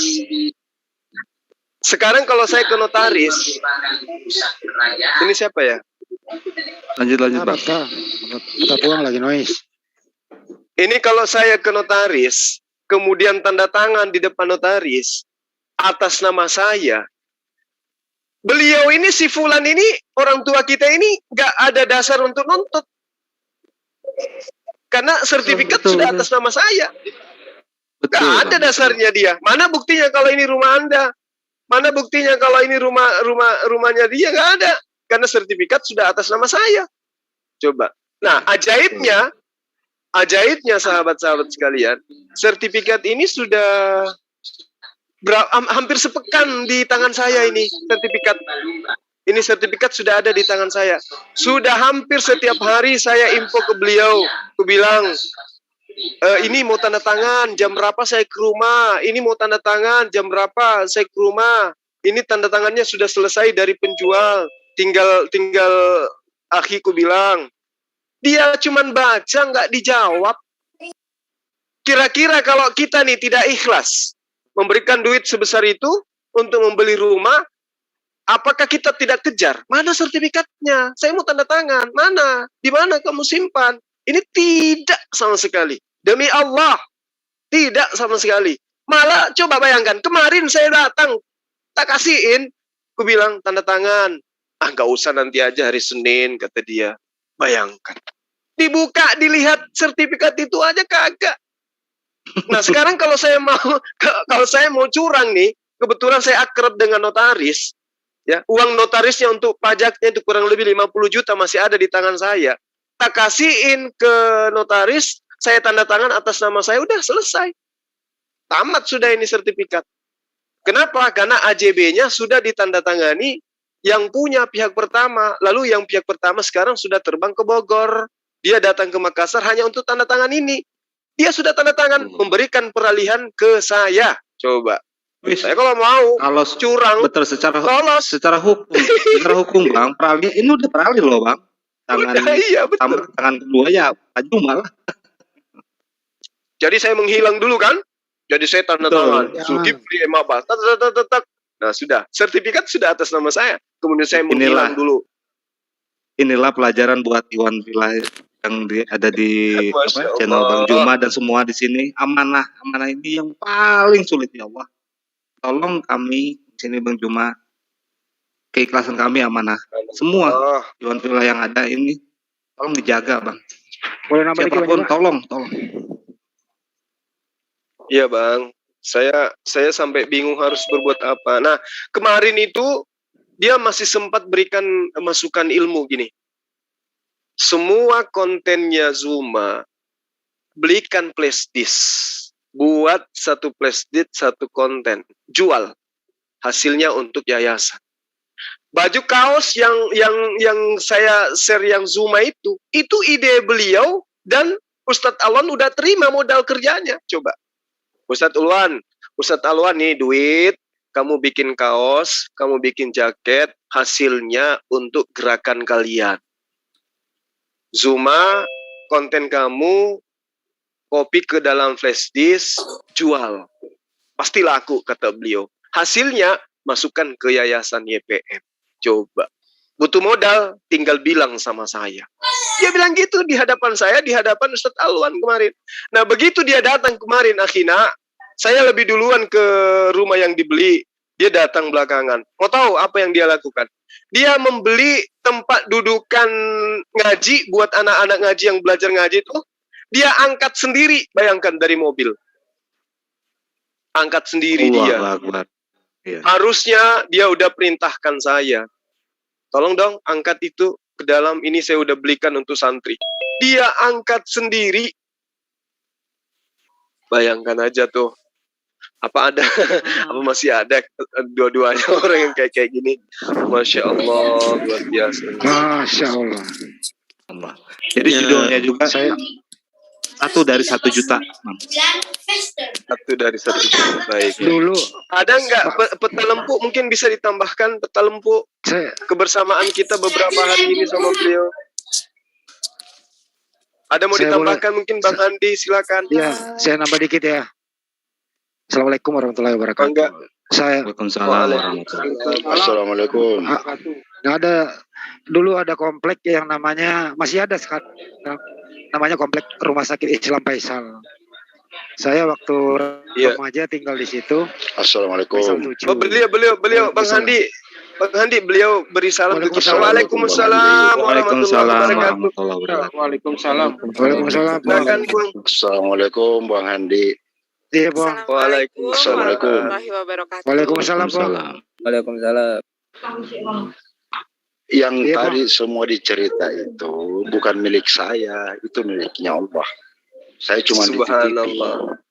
Masya Allah. Saya tidak banyak uang. Banyak orang yang lebih banyak uang daripada saya. Tapi saya manusia paling kaya daripada di antara mereka. Allahu Akbar. Masya Allah. Iya. Masya Allah. Ya, jadi maksud beliau ini selalu diutarakan seperti itu. Katanya beliau, saya yang paling kaya. Kenapa? Karena saya tidak pernah terbebani dengan apapun ketika saya memberi. Meskipun masih banyak orang yang jauh lebih banyak duitnya daripada saya. Tapi kata beliau, apapun yang saya berikan, saya tidak pernah terbebani. Jadinya saya merasa orang yang paling kaya, kata dia. Allahu Akbar. Takbir. Allahu Akbar. Allahu Akbar. Jadi Semoga menginspirasi orang-orang di luar sana, orang Islam yang di luar sana yang hartanya berlebih-lebih, tetapi tidak melihat keadaan umat Islam yang seperti ini, gitu kan? Mudah-mudahan menginspirasi, Aki. Iya. Saya nambahin dikit ya, Banyumaya. Dikit aja. Silakan. Jadi waktu saya remaja itu saya tinggal di komplek Rumah Sakit Islam Faisal itu di Faisal 7. Ya kurang lebih tahun 95-an lah begitu. Saya alhamdulillah pernah muda. Iya. Pernah. Jadi waktu masih zaman kuliah dulu ya kebetulan pengurus remaja masjid lah di masjid yang Al-Musawir itu masih dalam keadaan ya ala kadarnya begitu. Tapi setelah saya mendengar, saya lama nggak pulang, di komplek itu sebagian rumah yang ada di situ sudah atas nama beliau semua. Iya betul. Ya. Iya betul. Terus kemudian alhamdulillah masjid itu juga sekarang udah megah, Al-Musawir itu. Tempat nanti dibilang di toiletnya aja bisa tidur. Betul. Makanya ini saya pengen pulang ini, pengen lihat. Iya. Waktu itu saya datang gitu. Masih Ripan Samarinda, Bro. Ya. Mudah-mudahan Bang, dari kita semua ini bisa ketemu semua di sana di Makassar. Amin. Jadi pengurus masjid itu teman saya namanya Pak Heri. Saya ngobrol sama Puang. Puang nggak tahu-taunya langsung cross check hari itu juga begitu. Saking Puang ini orangnya gimana ya? Iya, emang usah dicek lah gitu loh. Langsung dicek. Ya alhamdulillah saya tidak hoak gitu loh. Jadi mereka anak-anak di situ masih kenal saya begitu. Itu kalau menurut saya. Makasih Puang telah memperbaiki masjid yang pernah saya sholat di situ. Makasih Bang. Jadi gini, toiletnya pun bisa tidur di sana. Alhamdulillah. Jadi gini Bang, dari tadi cerita Bang Handi, beliau ini tidak pernah melihat walaupun sudah mendapatkan sesuatu, tidak pernah melupakan siapa dia. Maksudnya teman-temannya dulu atau siapapun, insya Allah itu Bang. Termasuk di sini. Iya. Dan saya minta mungkin ke beliau ini, mungkin beliau duluan nanti disuruh. Tolong saya cari, kami di sini yang ada di Zoom sini, tolong cari sebelum kami masuk surga. Amin. Insya Allah. Lanjut Bang. Jadi rencana Banyuma itu Masjid Al-Musawir dipakai untuk ini ya? Untuk kegiatan mualaf. Beliau kemarin sarankan, kebetulan ada yang datang ke beliau, tetangga beliau juga gitu. Mendengarkan tentang YPM, ada yang mau disyahadatkan diislamkan nanti tanggal 24 di Masjid Al-Musawir, ya, masjid binaan beliau. Alhamdulillah. Di mualaf kan Bang? Ada satu yang mau rencana tanggal berapa ya? Tanggal 24 itu hari apa? Hari Sabtu kali kok nggak salah ya? Iya betul. Ya semoga lancar lah. Saya nggak bisa pulang nih, kangen sama masjid itu. Pengen lihat gitu. Dipoto dong nanti. Iya insya Allah. Mewah Bang, udah 2 lantai. Alhamdulillah. Bang, mewah kalau bisa di live Bang nanti Bang. Gerah Mu'alaf akan melive-kan. Karena beliau udah minta isi. Gerah Mu'alaf. Siap.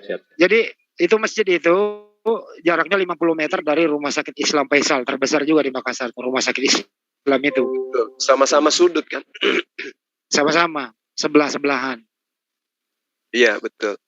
Nah di lorong depannya itu rumahnya semua beliau, dan di situ tidak ada dia tinggal, bukan anaknya yang tinggal di situ, imam, wedding service. Iya.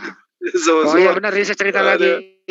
Saya cross check ke Pak Heri, rumah beli nggak bisa dibeli beliau itu di sebelah Pak Heri yang pengurus masjid.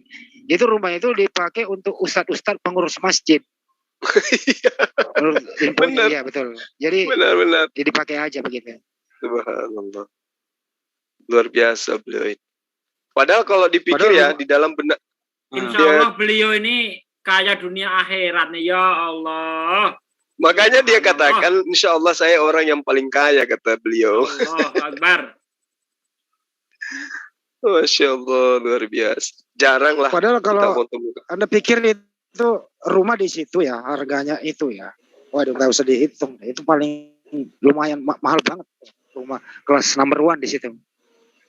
Pak Baing-Baing Bang, Bayangkan aja, bantah-bantaing, terus kemudian di kompleksnya itu pejabat semua di dalam. Terus dijaga juga dengan satpam situ. Yang dibeli ini, yang baru-baru ini dibeli, sudut lagi coba. Oh iya. Assalamualaikum. Iya, Saya sudah nengok lokasinya itu, Aki. Sudah tahu saya. Masya Allah. Dari Google Map kemarin tuh dibuka kan, lorong-lorongnya. Jantung kota kan? Iya. Di lorong-lorongnya dibuka kan, rumah-rumahnya mewah-mewah di situ memang Allah. Iya. Iya, Bang. Subhanallah. Ya dia bilang sembarang aja, yang penting Bang Zuma suka ya saya pilih di situ lah. Dekat dari kantorku, dekat dari rumah beliau, dekat dari tempat tinggalnya Ustaz Alwan, tengah-tengah kan. Berarti, dekat dari rumah Peta Lempu juga. Ya, berarti peta Puang ini sudah tahu nama asli Aki ya berarti ya? Gimana? Tahu nama aslinya ya, nama asli Aki Jul. Tahu lah ya. Belum kayaknya. Belum. Iya belum. Ya udah. Orang di kantor saya aja gak ada yang tahu kalau saya kristolog. Waalaikumsalam. Mungkin yang penting gini Bang, yang penting orangnya ketemu itu aja. Assalamualaikum. Waalaikumsalam. Mungkin saya mau menambahkan juga ya, seorang hamba Allah ini ya. Jadi begini, kalau saya pun mau berniat ya, karena saya pun sudah buat channel YouTube-nya, namanya itu Gerakan Islam Official ya. Jadi niatkan saya itu karena saya mau kalau ada monetize, itu niat saya mau sedekahkan ke YPM atau HIT ya, gitu. Masya Allah, luar biasa. Jadi kalau ada monetize sampai ke rumah saya, mungkin dihantar-hantar saja. Saya hantar ke pos, lalu mungkin saya bagi ke YPM, terus hantar ke Indonesia, insyaallah taala. Oke. Amin. Oh, informasi Banjul, YPM itu sangat membutuhkan buku-buku kristolog, buku-buku apapun yang itu yang diperlukan. Ya, betul. Jadi kita butuh buku-buku kristolog, buku-buku sejarah, tarikh Islam, kemudian kitab-kitab kuning kita butuh. Nanti kitab kuningnya yang ngajarin itu Peta Lempu. Jadi teman-teman yang gimana? Bukan MCK yang dipanggil narasumber. Bukan, Peta Lempu yang ngajarin nanti kitab kuning. Oh, kira MC. Jadi teman-teman, sahabat-sahabat yang ada di manapun berada, yang memiliki buku yang sudah nggak dipakai lagi supaya bermanfaat, nanti kita ada perpustakaan karena beliau ingin ada perpustakaan dan akan membuat musola di dalam kantor kita itu ada perpustakaannya juga. Jadi kita membutuhkan buku-buku di mana buku itu nantinya untuk sebagai kurikulum pembelajaran bagi mu'alaf yang ada di sana. Aki Jul, nggak pernah dengar kabarnya ini. Siapa Pak Haji Akram Mundir Suhendar yang ngirim-ngirim buku sama kita. Udah lama nggak ada ngubungin saya beliau. Saya juga loh, Aki. Iya. Allah Akbar, sampai terlupakan beliau. Ya coba nanti kita ini deh, habis ini ya. Gerunda. Basuki, itu Bang Farid mau beri saran itu. Silakan Bang Farid. Oke, silakan. Bang Farid respon. Silakan Bang. Bang Farid. Waalaikumsalam warahmatullahi wabarakatuh. Silakan Bang Farid. Kok suaranya kecil? Bagus suaranya kok. Silakan lanjut.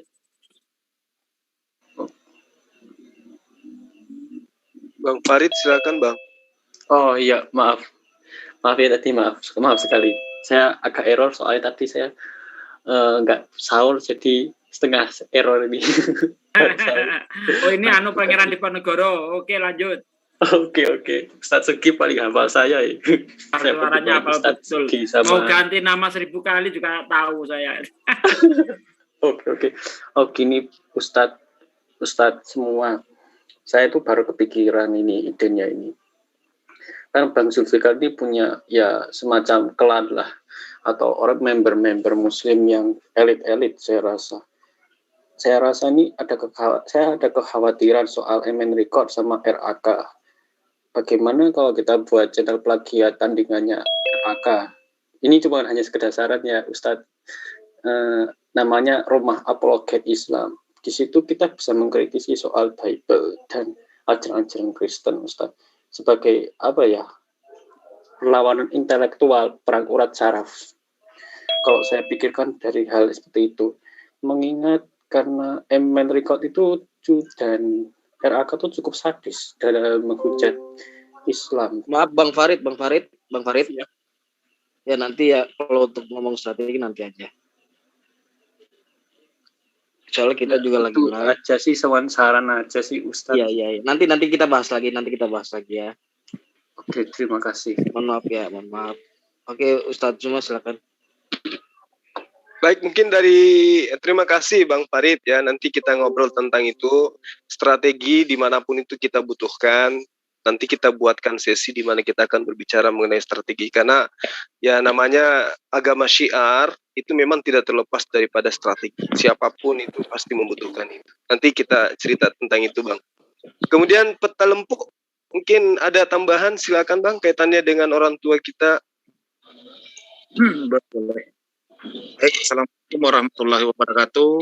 Waalaikumsalam warahmatullahi wabarakatuh. Saya bahwa apa yang tadi diceritakan oleh Bang Sul itu itulah sebagian perjalanan kehidupan beliau. Yang mungkin perlu saya tambahkan bahwa dari mana kehidupan beliau itu yaitu 99% itu bekas dari dunia kalam, dunia hitam ya. Dan tidak pun yang satu persyaratan beliau saja, kalau kamu kerja sama saya, kamu harus sholat. Itu. Yang kedua, pada jam-jam sholat itu diistirahatkan semua, tidak ada. Dan sampai sekarang itu di masa pandemi, semua karyawannya itu tidak ada yang dirumahkan. Digaji full 100% oleh beliau. Bahkan dikasih bonus. Bahkan dikasih bonus kan? Kerja. Itu dikasih bonus. Nah, kaitannya dengan YPM insya Allah ke depan, tahun depan dia akan membangun masjid dan insya Allah akan dibukakan YPM itu biro umrah, insya Allah. Amin. Dan nama masjidnya juga adalah YPM. Iya. Subhanallah. Doa saya semoga beliau panjang umur, berkah hidupnya, semakin bermanfaat untuk umat. Amin. Amin ya Rabbal alamin. Amin. Ya Allah. Mungkin saran saya barangkali kalau ada yang bisa menutup doa di sini, kita doakan semoga beliau dipanjangkan umurnya, mudahkan rezekinya, kemudian kita semua yang ada di JCC ini bisa melaksanakan amanah beliau. Targetnya beliau, pesannya beliau kepada kita semua, masyarakat jangan khawatir, tapi tugas kalian bagaimana meningkatkan 90% masyarakat Indonesia itu beragama Muslim. Amin. Allah. Barakallah. Siapa barangkali yang bisa pimpin doa barangkali yang biasa mimpin doa ya, silakan. Mbak Sugi. Ya, Ustaz Sugi barangkali Ustaz Sugi. Silakan. Mbak Sugi.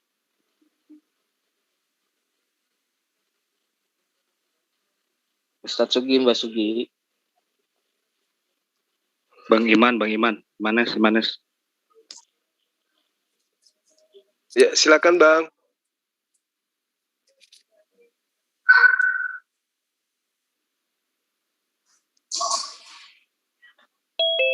Berunda aja dari Ahina Bambang Martapura, banyak buku-buku kristolognya. Nanti dikirim aja Bang, nanti kita kasih alamatnya, insyaallah. Ya. Siap. Iya. Ustaz Sugi lagi menjauh dari perangkat kali. Gurunda pimpin doa. Jangan saya sering doakan beliau hampir tiap hari. Yang lain kalau begitu banyak. Beliau minta doanya dari beliau, coba Bang. Dari beliau bisa nggak Bang? Belum. Beliau kalau dalam berdoa itu sama dengan saya. Ahi Yusuf,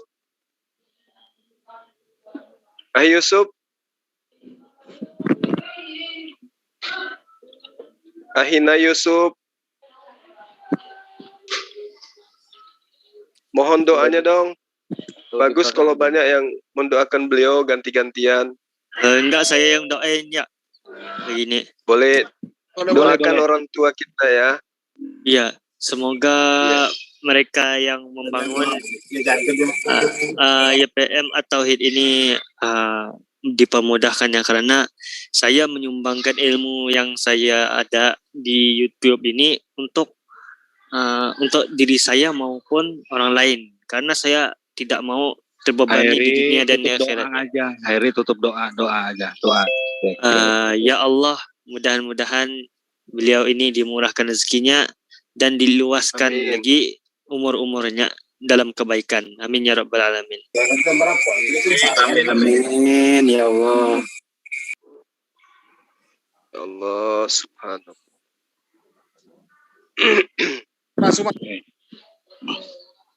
Silakan Bang Peta. Bang Suma tutup ya. Ya, baik sahabat sekalian, terima kasih ya telah menyimak, dan mudah-mudahan apa yang saya sampaikan tentang kisah perjalanan seorang saudara kita yang merupakan sosok ya yang langkah menurut saya ya. Semoga apa yang menjadi materi kita pada malam hari ini bisa menjadi sebuah contoh yang baik terhadap kita, sehingga kita memiliki niatan yang sama. Bahwa kalau hari ini kita belum mampu berbuat, insya Allah ke depannya kalau kita mulai dengan niat yang baik, hal yang sama pun tidak menutup kemungkinan akan kita lakukan. Amin. Perjalanan hidup kita masih panjang. Amin ya, kita tidak tahu ke depan kita ini seperti apa. Yang terpenting adalah pelajaran yang paling berharga yang kita dapatkan dari beliau, membuat kita punya niatan ingin melakukan hal yang sama dengan beliau. Tentu seperti apa yang dalam perjalanan hidup saya ya, memang betul apa yang pernah dia nasihatkan kepada kami, kepada kita ya, bahwa jangan pernah takut memberi, jangan pernah takut untuk menyantuni orang lain. Karena harta yang kita keluarkan di jalan Allah itu tidak keluar, tapi malah akan datang lebih banyak daripada itu. Amin. Karena itulah para sahabat sekalian, sekali lagi saya ingin katakan bahwa semoga paparan-paparan kita yang muatannya adalah ilmu, muatannya adalah sebuah pelajaran yang berharga ini bisa kita jadikan sebagai acuan di dalam meniti hidup kita sehari-hari. Terima kasih para sahabat yang ada di room ini ya, terima kasih atas perhatiannya semua, dan juga sahabat-sahabat yang ada di kolom komentar. Semoga kita semua tetap dalam lindungan Allah Subhanahu wa taala, terkhusus kepada beliau agar dipanjangkan umurnya, diberkati hidupnya, dibahagiakan bersama keluarga baik di dunia maupun di akhirat. Dan yang terpenting dimudahkan segala urusannya. Akhir kalam dari saya, wabillahi taufiq wal hidayah. Assalamualaikum warahmatullahi wabarakatuh. Salam satu Tuhan. Waalaikumsalam.